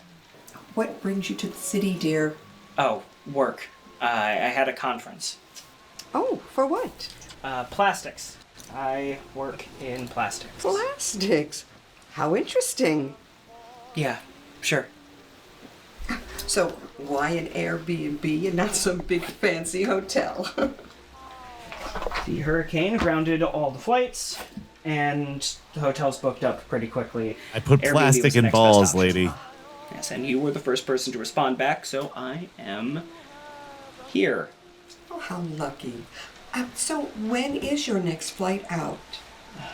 I did make the booking for 2 Dude, the only way I'm days. staying in an really? Airbnb that has the person Do you who guys have owns the Wi-Fi? house in the house with me. You is know if we it's do. like but $5. I just night. don't know the password. My husband set it up for us, and, well, frankly, I just don't remember it off the top I would of my literally Do head. you have the modem? rather Because I could just sleep find it for you. a fucking Well, it car. is in the basement. Oh, well, let's go. Oh, no, I couldn't ask you to do that. No, it's fine. Really. There's just some things Yeah, in he's the like way. completely dry now. Like big stuff? Or. No, just some little things there, but there's enough of them to make it a big problem, so. It's fine. It's cool, whatever. I'll just use my data for the next couple of days. Oh, I'm sorry again. It's fine.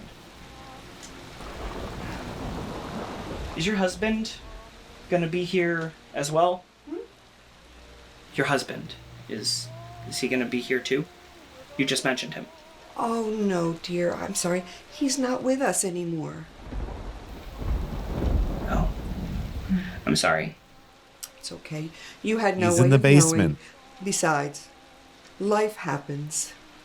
I suppose. He's locked in the basement. You know, I think I will take that cup of coffee. Oh, how lovely.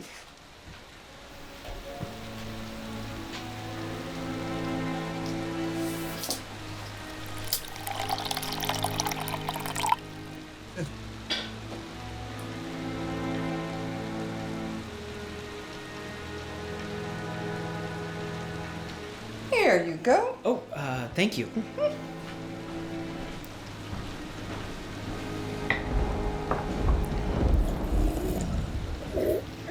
Oh, you just got poisoned. Well, that is a damn fine cup of coffee. Why, thank you. And, where did you get Agent Cooper these? reference. Oh, I'm a nurse. I got them from work. A nurse?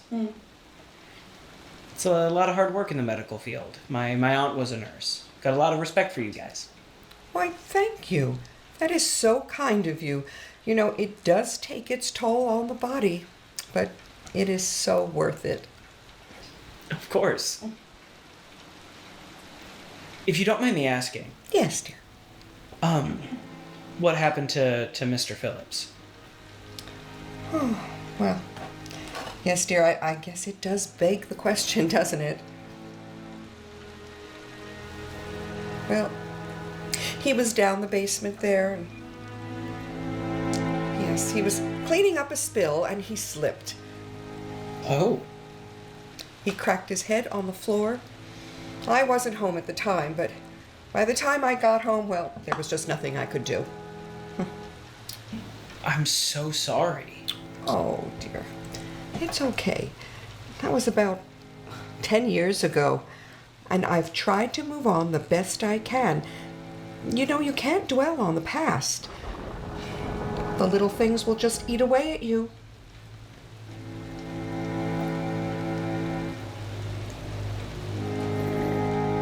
So you're single now. Good night, dear. Yep.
I can't concentrate with all that ruckus.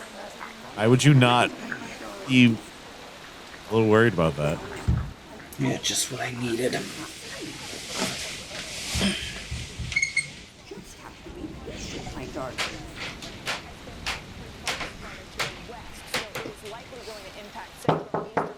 Yes? Who are you talking to? I heard you having a conversation in here. Oh, no, dear. I've just got the television on. Strange. Because I could have sworn I heard your voice talking to someone. Oh, was I? I'm sorry. You know, I've been doing this darn crossword. I must have been talking out loud. I didn't even notice. Uh-huh. Okay, Are you headed to bed then? yes. Okay, I will make sure to keep it down. Thank you. Oh, look at that. What a cutie. Oh. What? Her. How cute. What a cute little thing she is. Oh, look at. Oh. Right. Okay, I'm going to bed. Good night, dear. Sleep well.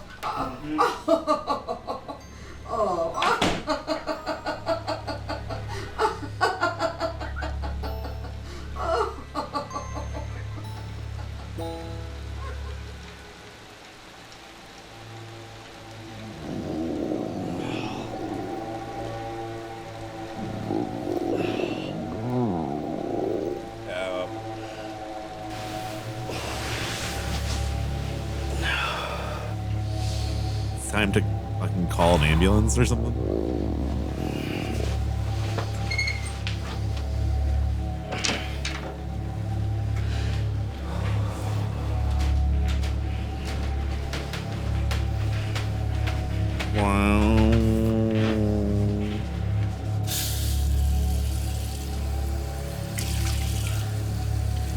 I just don't want to see him like shitting blood.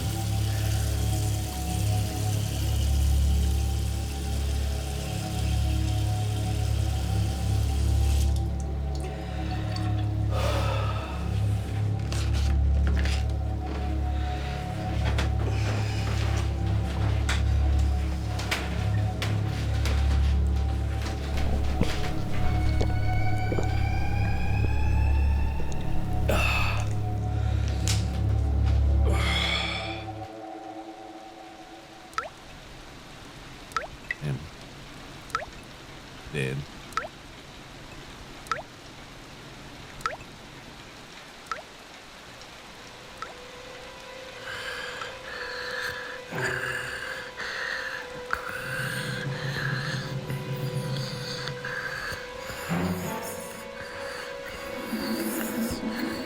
I hate the sound of this.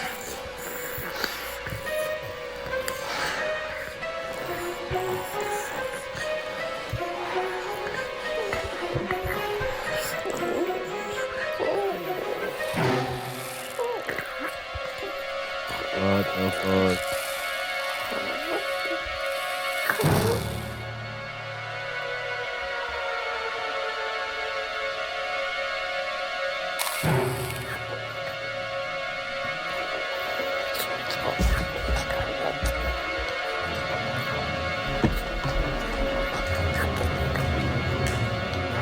Her husband is a goblin. Right? They use the Airbnb to feed him. Oh, my. Rough night, dear? Absolutely. My stomach's been torn up all night. Oh, you poor thing. Little things will do that to you. Would you like a piece of toast? That might help soak up those stomach acids. Didn't realize like how obvious her wig That was. actually sounds pretty great. Thank you. Would you like a coffee as well? My stomach says no, but I'm gonna say yes. Wonderful. I'll go get you one.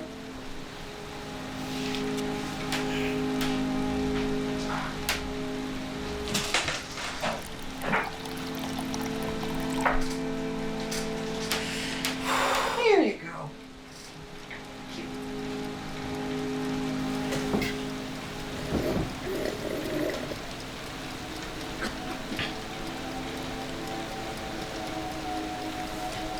So, do you have any children? No, not yet. Not yet. Well, does that mean there's a Mrs. Saunders? No, I haven't met the right person yet. I'm sure. It's hard to find someone who's okay with the schedule. They have me traveling from place to place all the time. I do understand. Oh, that'll be your toast.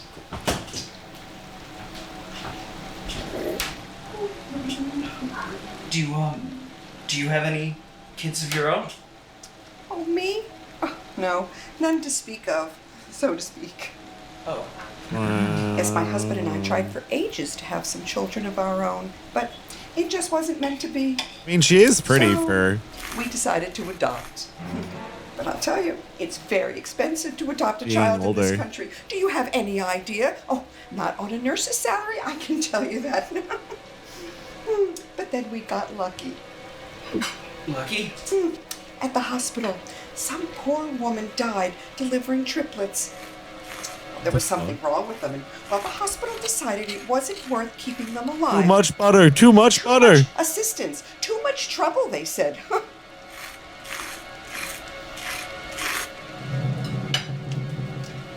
Oh, are you hot, dear? I've got this stew on. Yes, well, I brought them home, and Owen finally came around to the idea. So we were able to finally have some little things of our own. The goblins.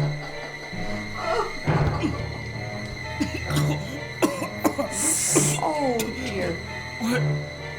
What's happening? Oh, no, dear. Don't try to get up. The legs are the first to go. It's the blood. They can smell it. They're going to be like that until they eat. Oh, no, it's the speech. The speech goes next.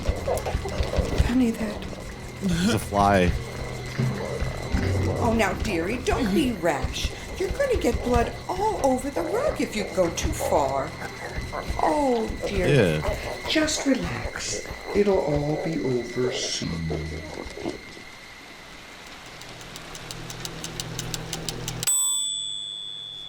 You gonna be in the oven?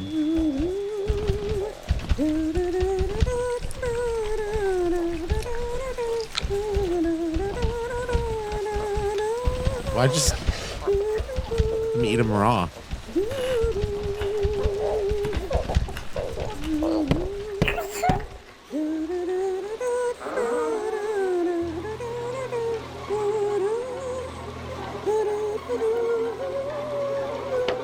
Dinner time, my loves.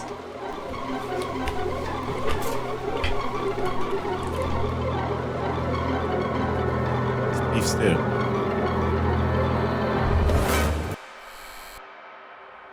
I think that was like a gremlin hand.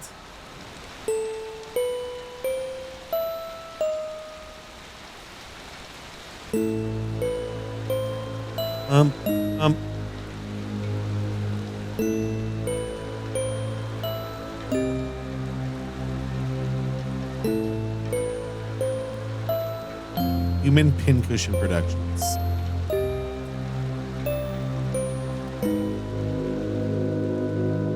That was way better than I thought it was going to be. I didn't need to be that long.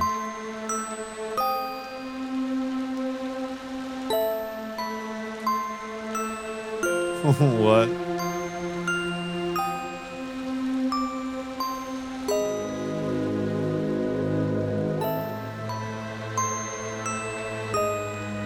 The creature. Night belong to me.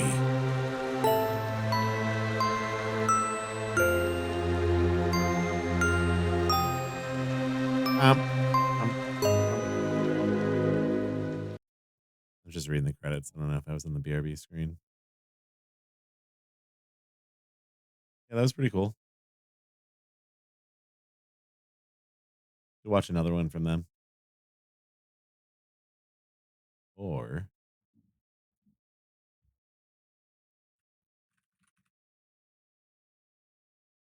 check out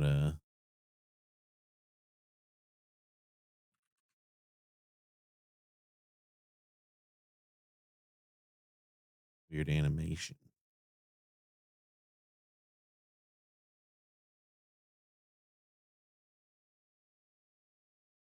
About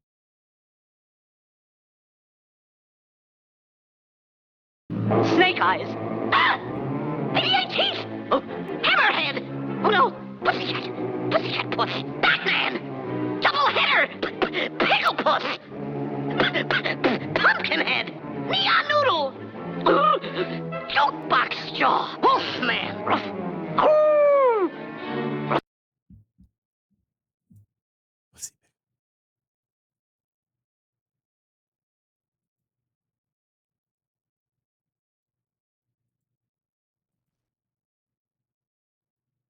What's that guy doing out there?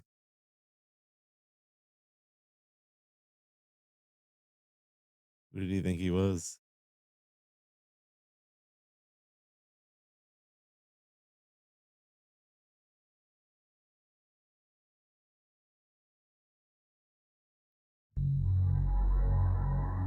I grew up in a semi-small town.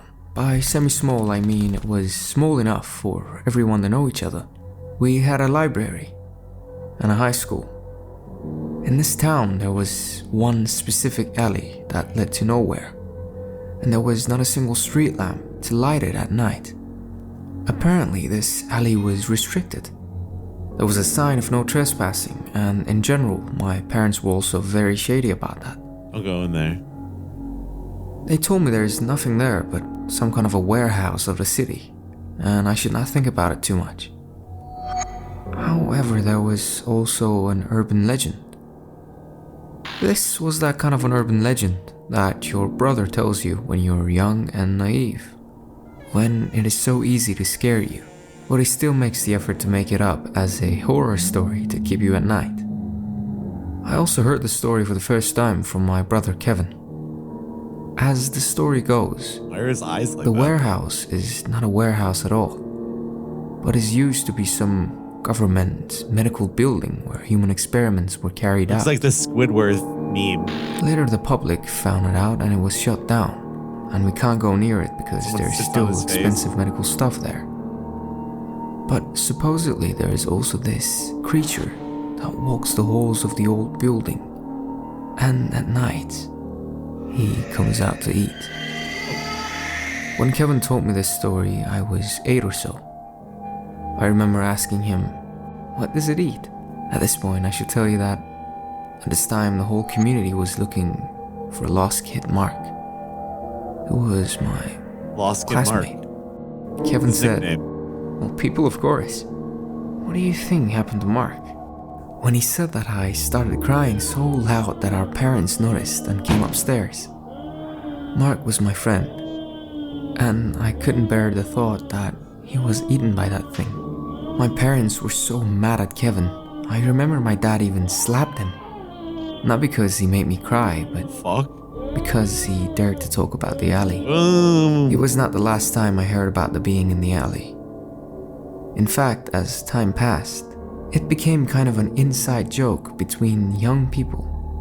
Every time some family moved or we noticed someone missing from the class, We jokingly said, probably the being in the alley got him. Kids love that stuff. Adults, not so much. Even heard about a kid who was suspended after he joked about the being before the principal.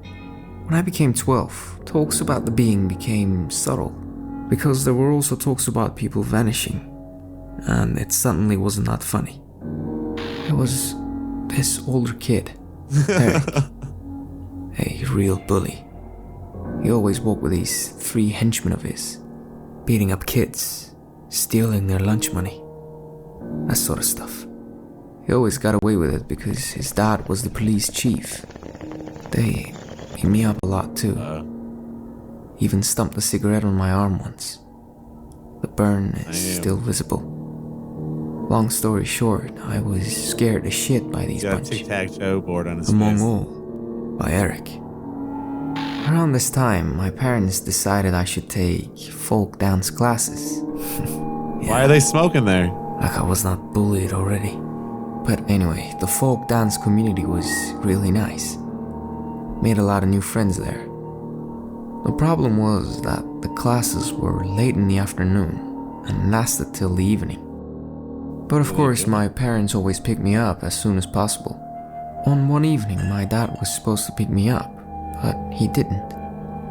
Later he told me he simply forgot, but I know he was out there drinking, so I decided to walk home alone.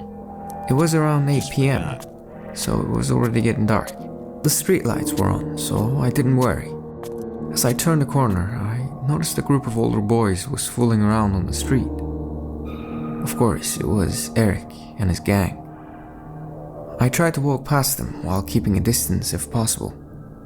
Eric had a handcuff, probably from the chief, and he handcuffed one of his goons to a street lamp as a joke. I tried to be as invisible as I could, but just my luck, they noticed me. Look who's here, said Eric. Get him! He screamed, and 2 boys ran towards me. I tried to fight them, but come on, I was outnumbered. Eric threw his cigarette on the ground and stepped on it. Then he released his friend, the one handcuffed to the lamp. They started to walk towards me, and Eric started to speak. Well, I'm glad you came. You're in luck you can finally meet the 5th member of the team. They started laughing, then 2 boys grabbed and dragged me. Where are you taking me? I asked. Patience, said Eric. We went past one street and the other, and finally, we've arrived at our destination. Yeah, it was that damned alley. As I mentioned before, there was no streetlights, but complete darkness. As we passed the no trespassing sign, I started rationalizing things. There's no way that story's true. It's an urban myth. It's made up. They just want to scare me. They're gonna beat me up and then leave me alone, I told myself. We reached the end of the alley. At this point, my eyes got used to the dark, so I could see most things. There was a pole on one side of the alley, and a door on the other. Then those jerks handcuffed me to the pole, so I couldn't run away. I told them this was not funny. Then Eric said, well, you're right, it's not. Not yet anyways. As he said that, he took a key out of his pocket and then opened the door, then knocked twice on it. What happened next, I never forget. The boys, along with Eric, started running away while laughing uncontrollably. All I could see in the building was darkness. Then a form started to slowly emerge. It was quadrupedal. First, I thought it was a large dog, but it's a dinosaur. The baby dinosaur. It became much clearer. Hairless thing with a really long neck, like a goose or something. Goose. I could see his spine, his head pointed towards the ground. What it did, I wouldn't call walking, but an increasingly fast crawling. When it reached the door, he lifted its head. I was freaked out. That thing's head was somewhat human-looking, although it missed the nose, but had a hole in that place, and was full of scars. And its eyes, those were human eyes. Its body was like that of a quadrupedal human. What? Between its legs there was nothing but a wound, Its hands were missing the thumbs. It looked like paws. It stopped and sniffed the air, then started panting like a dog. It didn't look straight at me, but was looking all around me. Then we made eye contact. It noticed me. His jaws started opening much larger than a human possibly could. I noticed that its teeth were also much sharper. As it opened its mouth, I heard the most terrifying scream.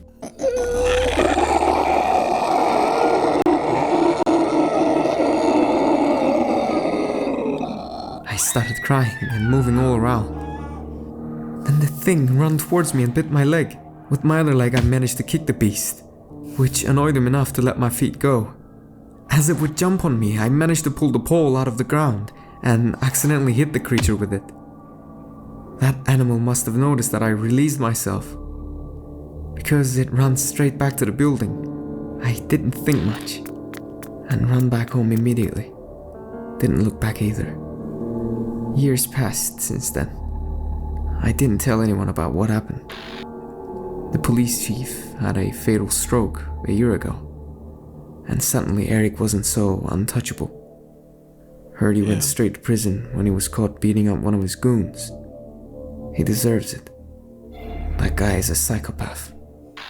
And that thing, I don't even want to think about it.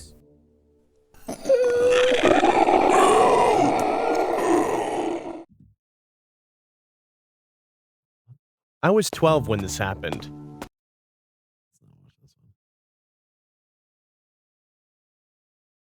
Let's not watch that one.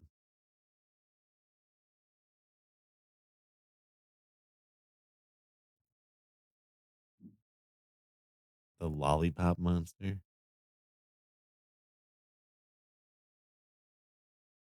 The lollipop monster.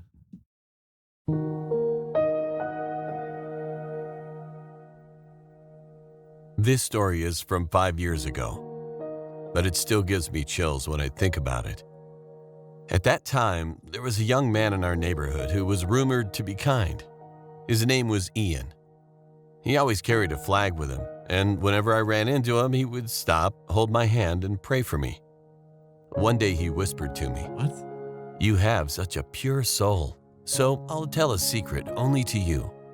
I was actually an angel living in heaven, but the archangel told me to help the corrupted earth. So I came down." I thought he was joking, so I laughed and played along. Really? Then where are your wings? He touched his back and replied, "When I was born in a human body, my wing bones became too small. I miss flying." I just laughed it off.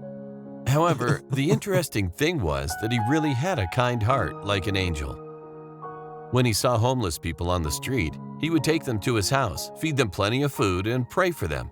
Take them to your house. He also cried all night when he saw people who had accidents or were in unfortunate situations on the news.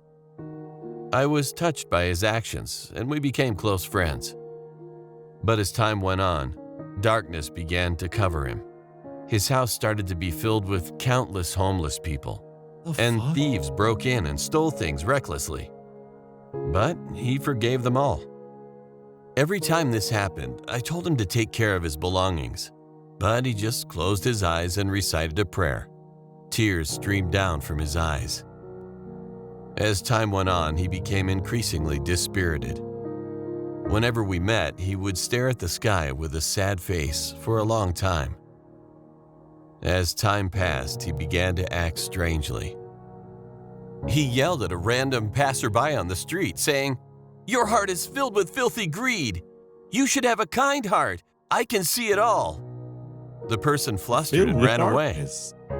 Another time, we went to a restaurant together, and he suddenly slammed the table during the meal and shouted, "How can this be considered as food? Compared to the food in heaven, this is garbage." Then he covered his ears and screamed, "This is not music. Compared to the music in heaven, this is just noise." Then he sang hymns like a madman, and eventually we were kicked out. After that, he continued to cause trouble in the neighborhood, and I stopped contacting him. Several months passed. Contacting him. One day, I heard shocking news from a neighbor. Ian had gone missing. One day, a neighbor living next to Ian's house heard what sounded like hundreds of people singing hymns coming from Ian's house. So they knocked on Ian's door. But there was no one inside. Ian didn't show up for several months, and his parents and friends came to look for him but couldn't find him. So they eventually filed a missing persons report. One neighbor who saw Ian last claimed that he looked emaciated, as if he hadn't eaten for a long time, and his wing bones were abnormally and incredibly protruding. There was a note on Ian's desk which read, "I came down to heal this world, but now I have lost my light. The children of Satan are whispering to me day and night to come down to hell. Dear God, please take me back to heaven." Ian is still missing. Dumb story. It's like the dumbest shit I've ever seen. There wasn't even any like angels. It wasn't a real angel. I don't know. I don't know about that one.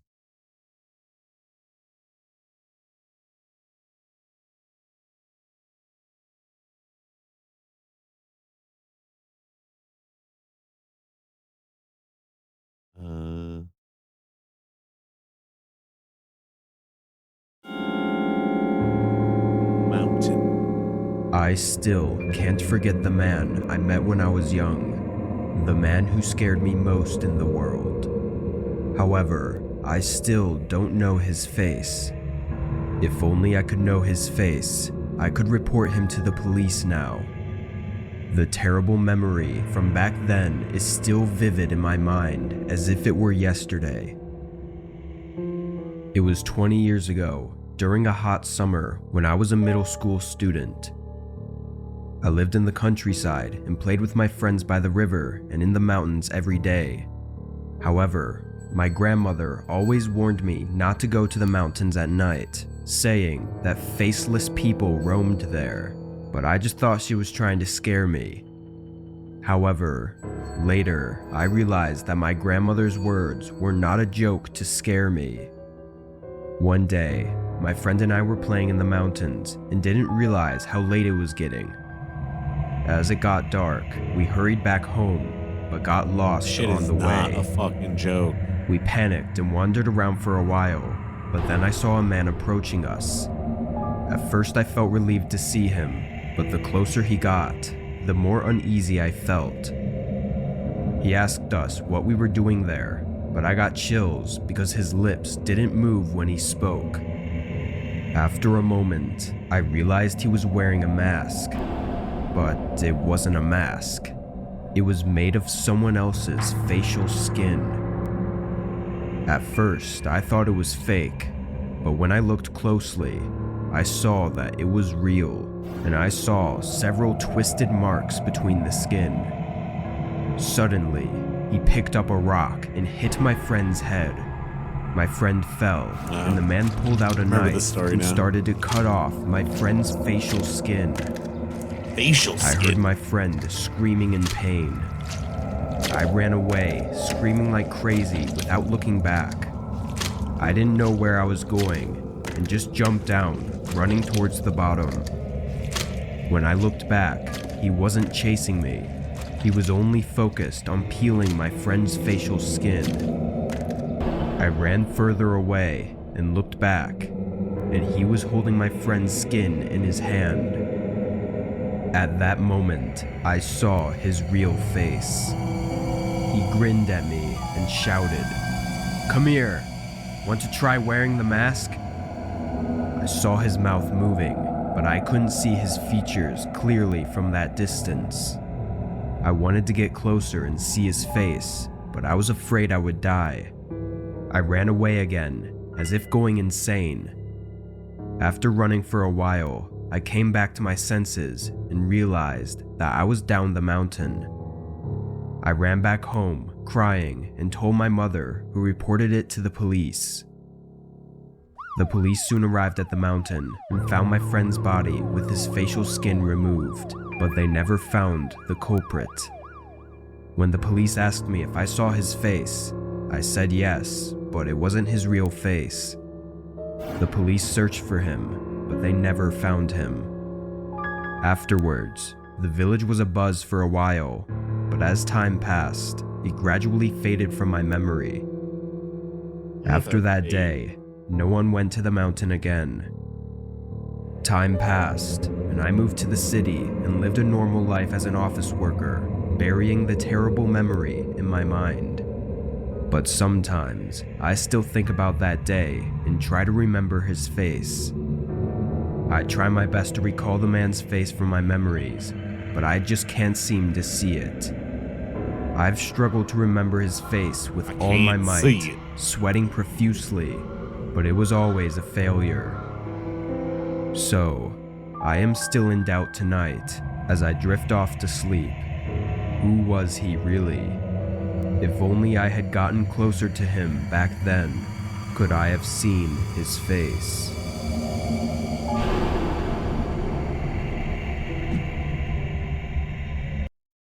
His facial skin. I don't know. I don't know about that.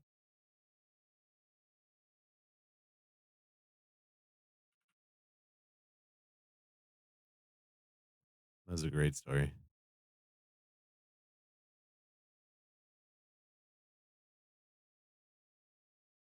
I love that story.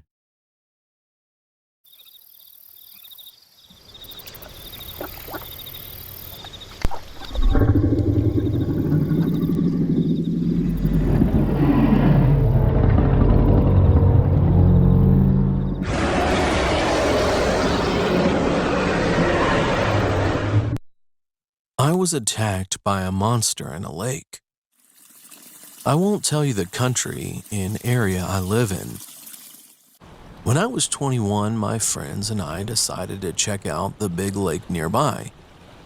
The three of us got to the lake. It was a beautiful sight. This lake is not that popular since it's not a famous tourist site. Naturally, the lake has not seen that many visitors. We decided to fish there. It's originally banned to fish there, but we thought we wouldn't get caught anyways. We settled down with our fishing rods. We caught much fish, continuing to catch one big fish after another. Meanwhile, I could feel something strong tugging my rod.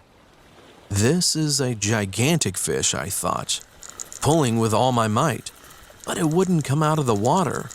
So I thought my rod was stuck under a rock. It wouldn't even budge. So I thought, damn, it got stuck under a rock, and tried to shake the rod left and right to get it out of there. It was that moment. Suddenly, an enormous force sucked my rod in and ended up falling into the water from the strength. It happened so fast that I couldn't even let go. All my friends laughed at me after I fell into the water. But the fishing rod was sucked into the water in the blink of an eye. All of us were surprised by that. It was as if a giant fish with great strength, maybe like a shark, was living in this lake. I was frightened and tried to swim my way out. And at that moment, I stepped on something big. It was not the ground. It was moving. I could instinctively feel from the touch. It was a giant being. But there can't be a giant fish like a shark in a lake. I was absolutely terrified, and I swam toward the land to get out of the water. Absolutely. My friends also shouted to come quickly, and I saw their faces were suddenly seized with fear. I witnessed a massive shadow over the water in front of me. A gigantic monster jumped out of the water right in front of me. It was a monster, not a fish. How should I describe it? I didn't get to give a good look during that urgent situation. But the feeling that I got at that brief moment was that it looked like a dinosaur. It didn't eat me, fortunately. I frantically swam out of the water. and when I stepped on the land, it tried to attack me from my back, but I managed to kick it at its mouth. It went back into the water after that. Even at a glance, it was gigantic, like the size of a whale. I barely stepped onto the land and fell to the ground with my friends shrieking. I couldn't feel my legs, and my whole body was shaking. I saw the giant shadow slowly disappearing into the water. My friends and I stared at the water for a while. Then, we immediately packed and drove back home at a high speed.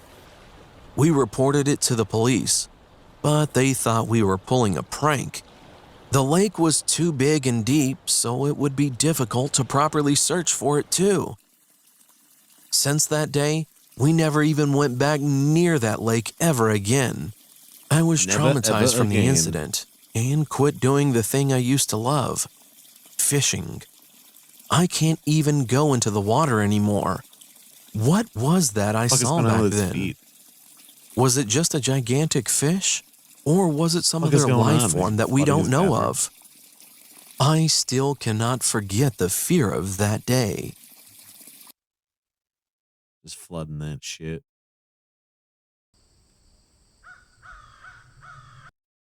Yeah, why not? Gotta take a break real quick. The ads will be running. Be right back. Sit tight. The night holds terror, too horrible to be seen. From out of the shadows, something's coming. Do you think you're really safe, all alone in your nice, warm house? Well, look outside. It's at your door, and it's coming to take you away on a journey into terror.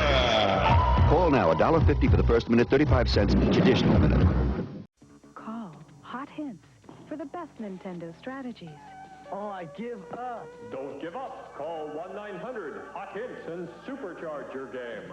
Cool. I can select all my favorite games. There's hundreds of action-packed hints full of secret passwords on all the latest Nintendo games. Hot Hints is fast, fun, and it's $1.65 a minute. Now I have the power. Ask your parents before calling. Hot Hints is fast, fun, and it's $1.65 a minute. The foam zombies are very, very dead. But they're not in their graves. And they're not walking the night. They're in the phone lines and they've got your number! Want theirs? Dial 1-900-490-DEAD. Randomly selected callers get to talk to me live, in the flesh. When you reach me, you'll wish you never called. Only $2 a call. 976 Evil. See the terror in your local movie theater. Now hear the horror on your telephone. Dial this number for your horoscope. Eerie stories of horror and fright. Supernatural thrillers of evil in the night. The future was never so terrifying. Dial now. We dare you. $2 the first minute, 45 cents each additional minute. Children, get your parents' permission before you dial. These complicated times drive me batty. So I call 976-WAKE, the 24-hour wake-up service for only $2. After all, my life is at stake. With 976-WAKE, life is never a pain in the neck. Remember, 976-WAKE. It could save your life tomorrow. Got to go? Call now. For nationwide wake-up service, call 1-900-976-WAKE. Santa here. Call 1-900-660-6666, and I'll tell you a different Christmas story every day. But before you call, listen to old Santa. Your parents have to pay for these calls, so get their permission first. Then, when you call me, I'll tell you how to get a whoopee from my Christmas collection. And part of your $1.85 2-minute call goes to Special Olympics. So call me at 1-900-660-6666. Merry Christmas! Hi, I'm a Boglin. Me and my buddies want to be your friend, right, guys? Right. Call us at 1-900-909-5464 and hear how we can protect you from ferocious beasts. And help your teacher grade your math test. Yeah, new story every day. One call gets you a 3D boggling hologram like this. 4 calls get you a set of 6. Trade them with your buddies. And part of your $2.35 2-minute call goes to Special Olympics. So get your parents' permission and call us at 1-900-909-5464. Don't get the phone. I said get it, not eat it. I'm Captain Lou, and I'm talking to you about the world of pro wrestling. Call me. I'm telling you, this number's for you. Mom, you raised a great son. There'll be no more calls for you, Lou. My boys and I are taking you in. Get it. Come on. I got a right to make one phone call, and so do you. If you call now, you could be randomly selected to be eligible to have a live conversation with Captain Lou. Call the Lou Albano Wrestling Hotline, available until further notice, or a hearing. $1.50 for the first minute, 35 cents each additional minute. Ball when you call us. Big Lou talking to you. I'm gonna watch a few videos that you guys linked in the other channel real quick. We're not gonna watch all of them. I saw a few that you do real quick. You've posted this one. The trailer.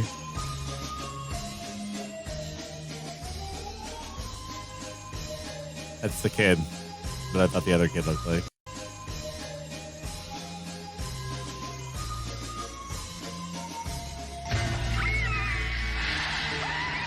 I fucking love this movie. It's a good summer movie.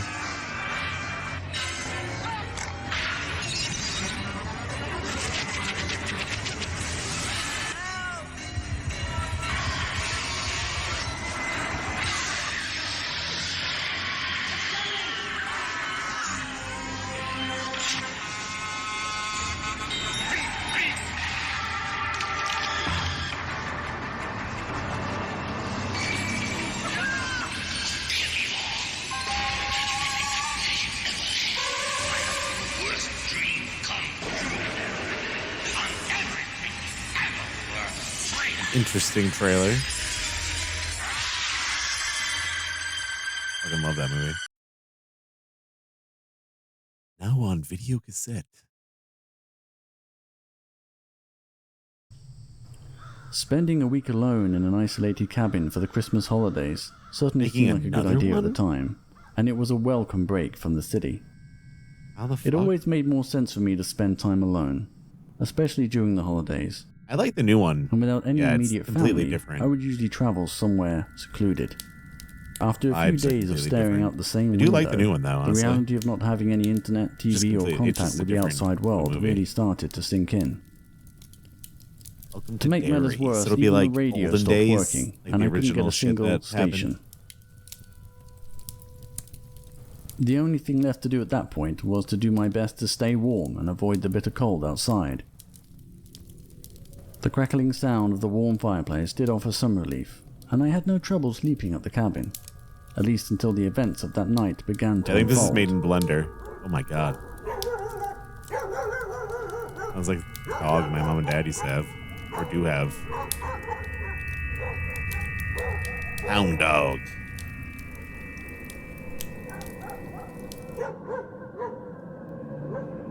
Hearing those wild dogs barking out there in the snow didn't mean that much at first, but then I remembered something.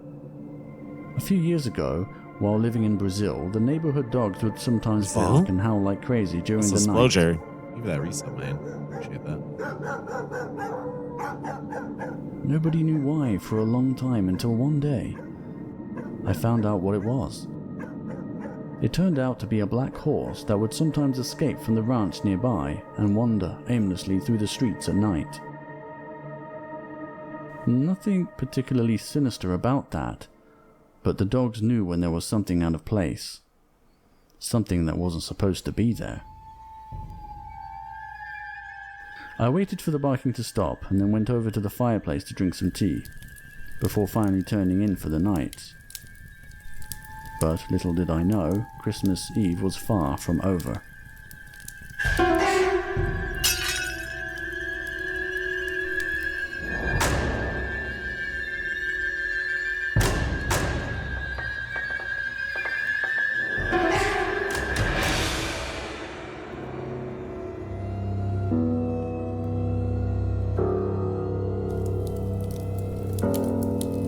curiosity was always so diligent, suppressing any underlying sense of fear that would have otherwise prevented me from doing something careless, like going outside to get a closer look. But I just had to know. I had to know what I saw through that window.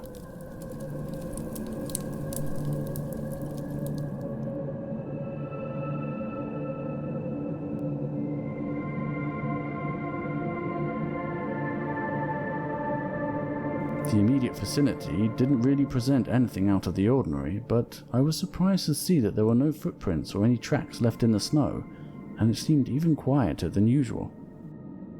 I did consider the possibility that I was hallucinating, but it certainly felt real enough, and the harsh cold was a fierce reminder that I was awake and fully aware of my surroundings. It was only when I shifted my attention beyond the tree line that I noticed a strange light gleaming just shy of the horizon. I thought it might have just been the northern lights or some other weather phenomenon, but I still felt compelled to go deeper into the forest, and I still remember how eerily quiet it was.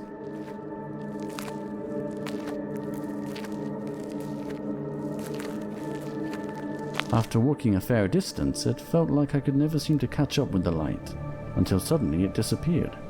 Just like that, it was gone, and I found myself standing before a threshold of thick forest shrouded in complete darkness, with only my flashlight to guide me back to the cabin. The uncanny feeling that I had been intentionally lured away from the cabin didn't go unnoticed, nor did the disturbing realization that there was something moving in the trees up ahead.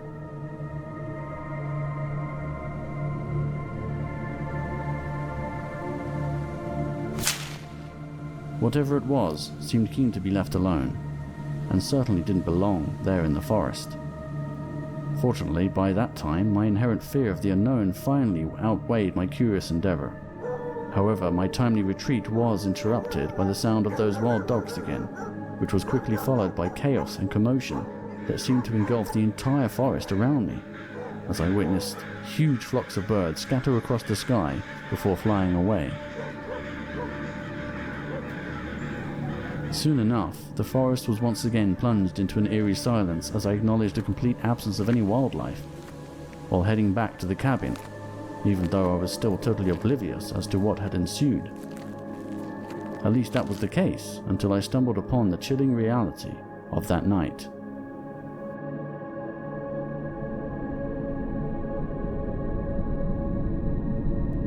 Yeah, that was sick. I later learned that a large avalanche had swept through the entire Love valley, the art in this. destroying everything in its wake. I was fortunate to be alive, but to this day I am still not quite sure how much of it I can truly attribute to luck. What I still can't wrap my head around is how a few hours after the incident, when I arrived at the nearest town, it was already the day after Christmas, so there was a whole 24 hours that I simply couldn't account for. Perhaps there was a greater force at work that night, and I don't expect anyone to believe me. I wouldn't believe it myself, but it did open my mind to the notion that everything happens for a reason, and that strange bump in the night might just be your guardian angel.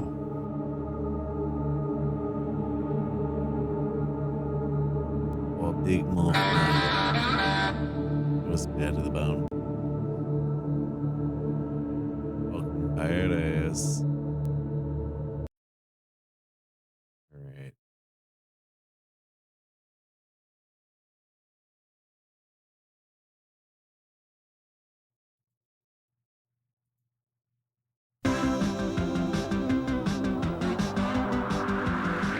Hey, cock goblins. Today we're gonna learn to swear as a power couple. Fuck you up. Hey. Bitch. Cunt. Cunt. Arse. Ass. Ho.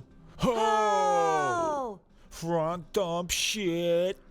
Cock. Ash.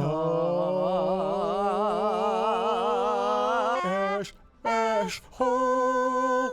Dick duck. Hey and Joe. Tits. Penis head.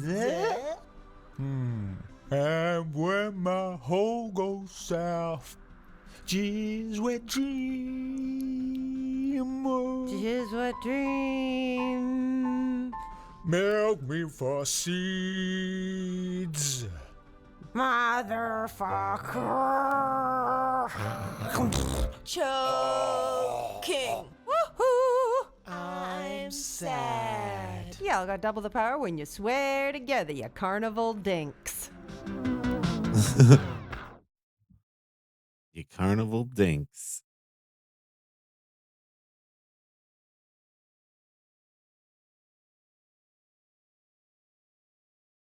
We live in a busy world. We live in a busy world.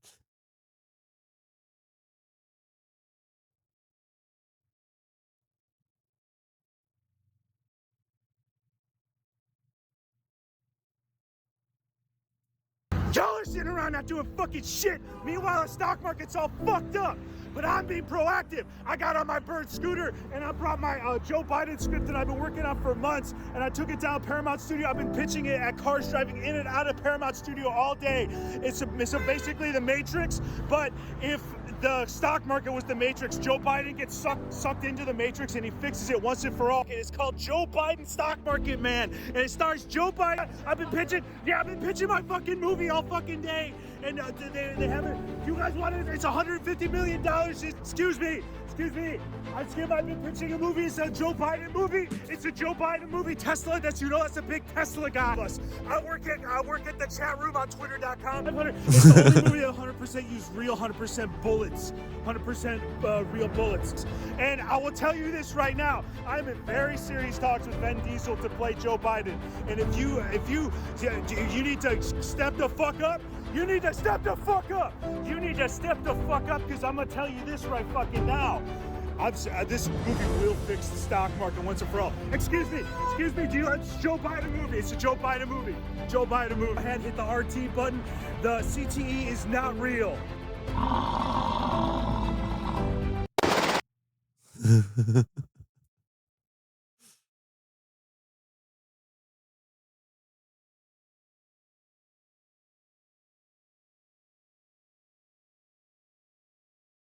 Oh, yeah, I gotta look more into that. Forgot about that.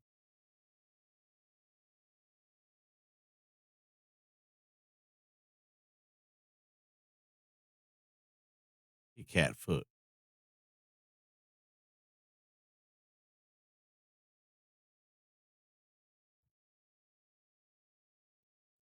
Kit Kat foot.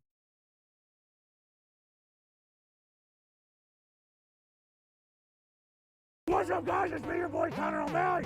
I've teamed up with T-Mobile and Verizon to smoke 500 cigarettes for 5G. Let's go! 5G is the strongest signal that's ever been invented. And no 5G signal is more reliable.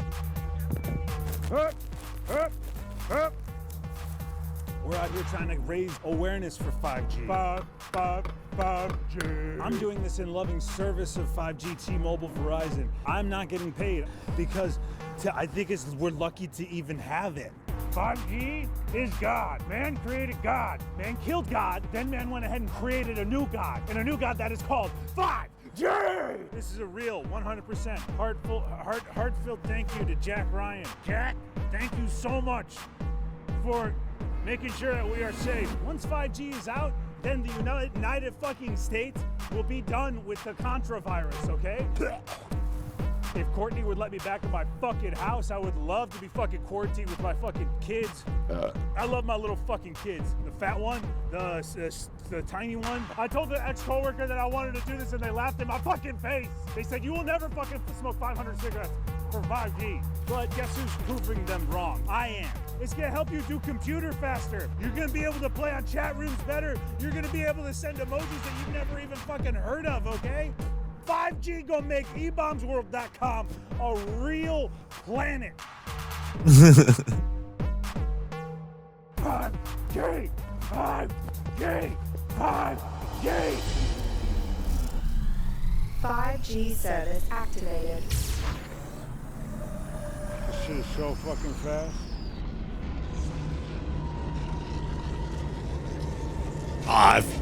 Hey.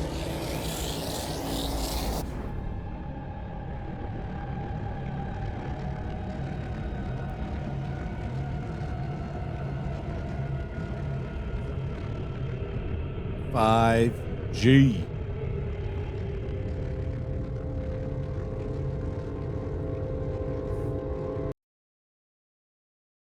There's actually another channel. It has a bunch of his stuff up that I hadn't seen before. What the fuck is it called?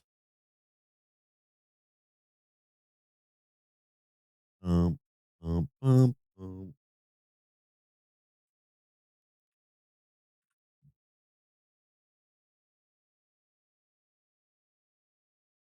All right. Here we go. Oh yeah, the West Perry ones. My name is Danny Crambell. I'm 32 years old, and I'm a real-life Frasier role player. I come down here and I role play Frasier for myself. I reenact episodes. I play all the characters. Frasier's my favorite. Roz is my second favorite. Daphne's my third. Niles, then Marty. Marty reminds me of my dad. I don't like my dad. Les Crambell. He's my brother. My parents' death really took a toll on him. And it left me with a lot of open wounds, and I crawled into the Frasier lifestyle, and I've never looked back. These are my daddy's clothes. I drank bleach. I tried to kill myself. A world without new Frasiers is a world not living in. But then I discovered... I mean, he got his wish. Made more Frasiers. I discovered I could write thousands of hours of episodes of Frasier for myself, and I could choose what happens. First time I saw Frasier, it was This is on like the side of a bus. 15 years old. Yeah. I said, "Who is that beautiful man? I must find him." Turns out he's been on the television. So I turned it on and I watched it, and he was fantastic. He had a job. He lost it. He worked at Party City. They had a whole bunch of masks there. Masks. And he said something about them talking to him, and when behind his back, he can't really trust people. The thing about Frasier I love so much is the sherry. I like the fact that it doesn't have anything to do with horrible beatings from my father, and my dad making me eat bowls of my own shit. I like that it doesn't have anything to do with my daddy making me drink my own piss for his friends. I guess Frasier has nothing to do with my horrible childhood.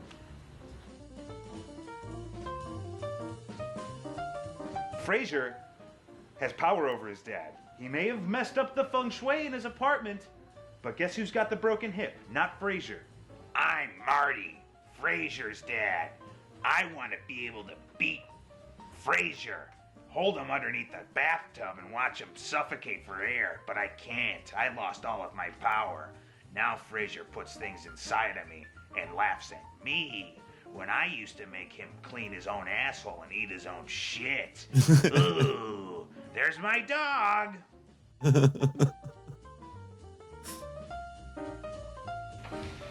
Danny can't get his things together. Danny hits himself to go to sleep. Danny chokes himself to make the ghost of his dad happy. Frasier is a confident power man who has coffees with sex women, and he has control over his daddy. Apparently, Frasier had more girlfriends than eggs. Seinfeld did. They're calling again. Over the course of the show.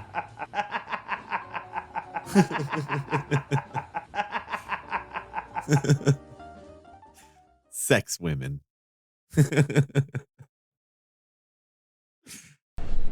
Hi, I'm just calling who's ever at the movie theater here. I just got out of Men in Black 3. I mean, wow. You really did something for me. I'm gonna be honest with you. I was gonna kill myself today. Pretty dark. I A walked lot of out dark the house, ass jokes, I got but this eviction was like notice. 15 years ago. My son won't talk to me. So many reasons to end it. And I just was walking down the street, and I was gonna go, go get a rope or something. I was gonna end it, and I was just said, well, I'm gonna get a bottle of wine or something and some hot dogs, eat some hot dogs before I kill myself, And I walked past the movie theater here, and I saw. I said, MIB 3. What does that stand for? Men in Black 3. And I went in, and I thought, 2 hours of air conditioning before I kill myself. That's not too bad. So I went in, and I was just amazed, to see the Will Smith character reunited with his father at the beach of Port Canaveral when they're trying to fight Boris the animal. I mean, that gives me hope for me and my son. He look like the He same can forgive person. me for accidentally murdering his mom, which I did serve 20 years for, and he still won't talk to me. I don't know. You changed my life.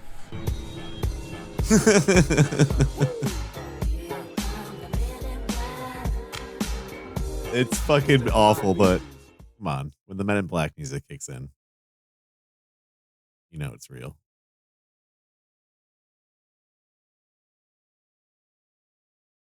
It's not a joke. It's not a joke. My name is, That movie was not good in my opinion. I think that's what makes it funny.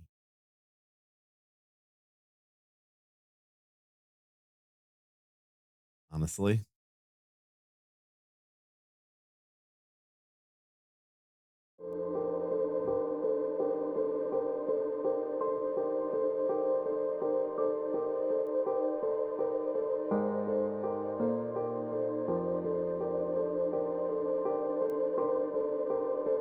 Oh man, I want a meatball grinder now.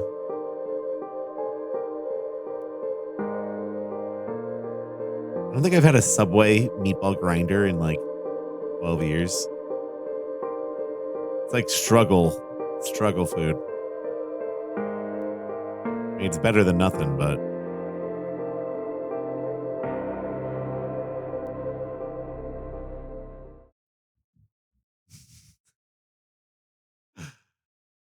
yeah, it's not your first choice. Meatball grinder, meatball sandwich.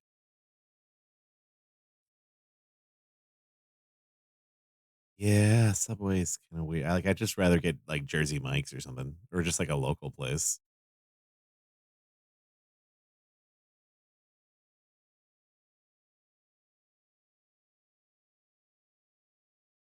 Hmm. And now I want a grinder.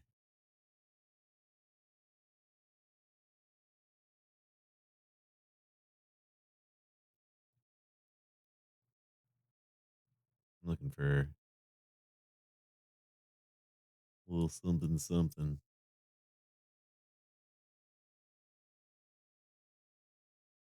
I really don't feel that well, so I'm probably going to wrap it up soon. Feeling like shit today.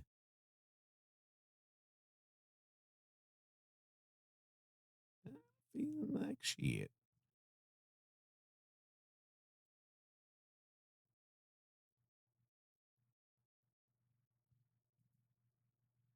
It's all those fucking meatballs. Not enough meatballs.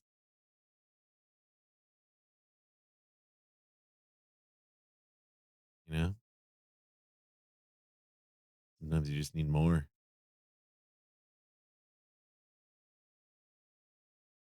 Need more pizza.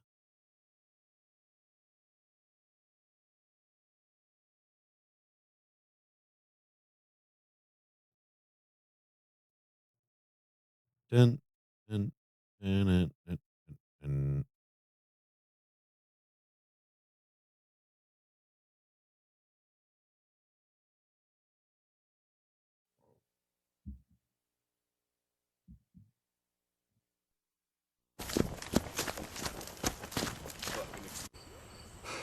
You're not gonna believe this shit, but I think there's a bear or something up on my roof. The hell is that thing? Hey, it's flipping me off. What the hell? It looks like a Bigfoot. Holy shit! Get off my roof! Oh my god. Where the hell is he? Holy shit! Wow. Holy shit, the thing killed itself. Wait a minute, it's still alive. Holy shit. Oh my god. Wow. Can you believe this shit? Oh my god. Can you believe it?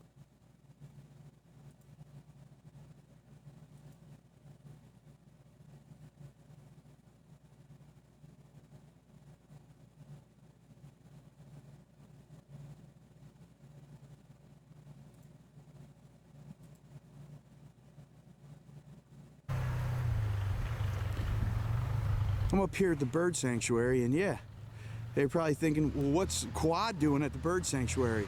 I don't know, but I'm gonna figure out who it is, and bam, they're done. Holy God, look at that! A couple of Bigfoots! And the bitch is riding bitch! Get the hell out of here! God, are you kidding me?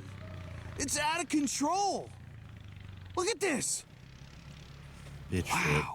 No one's ever gonna believe this shit.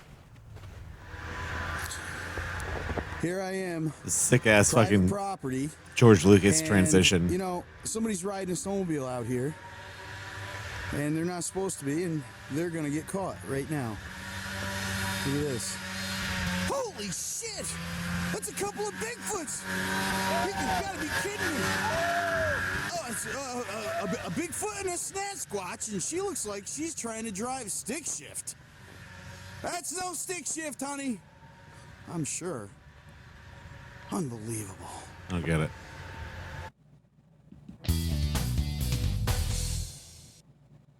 All right. I'm going to wrap it up there.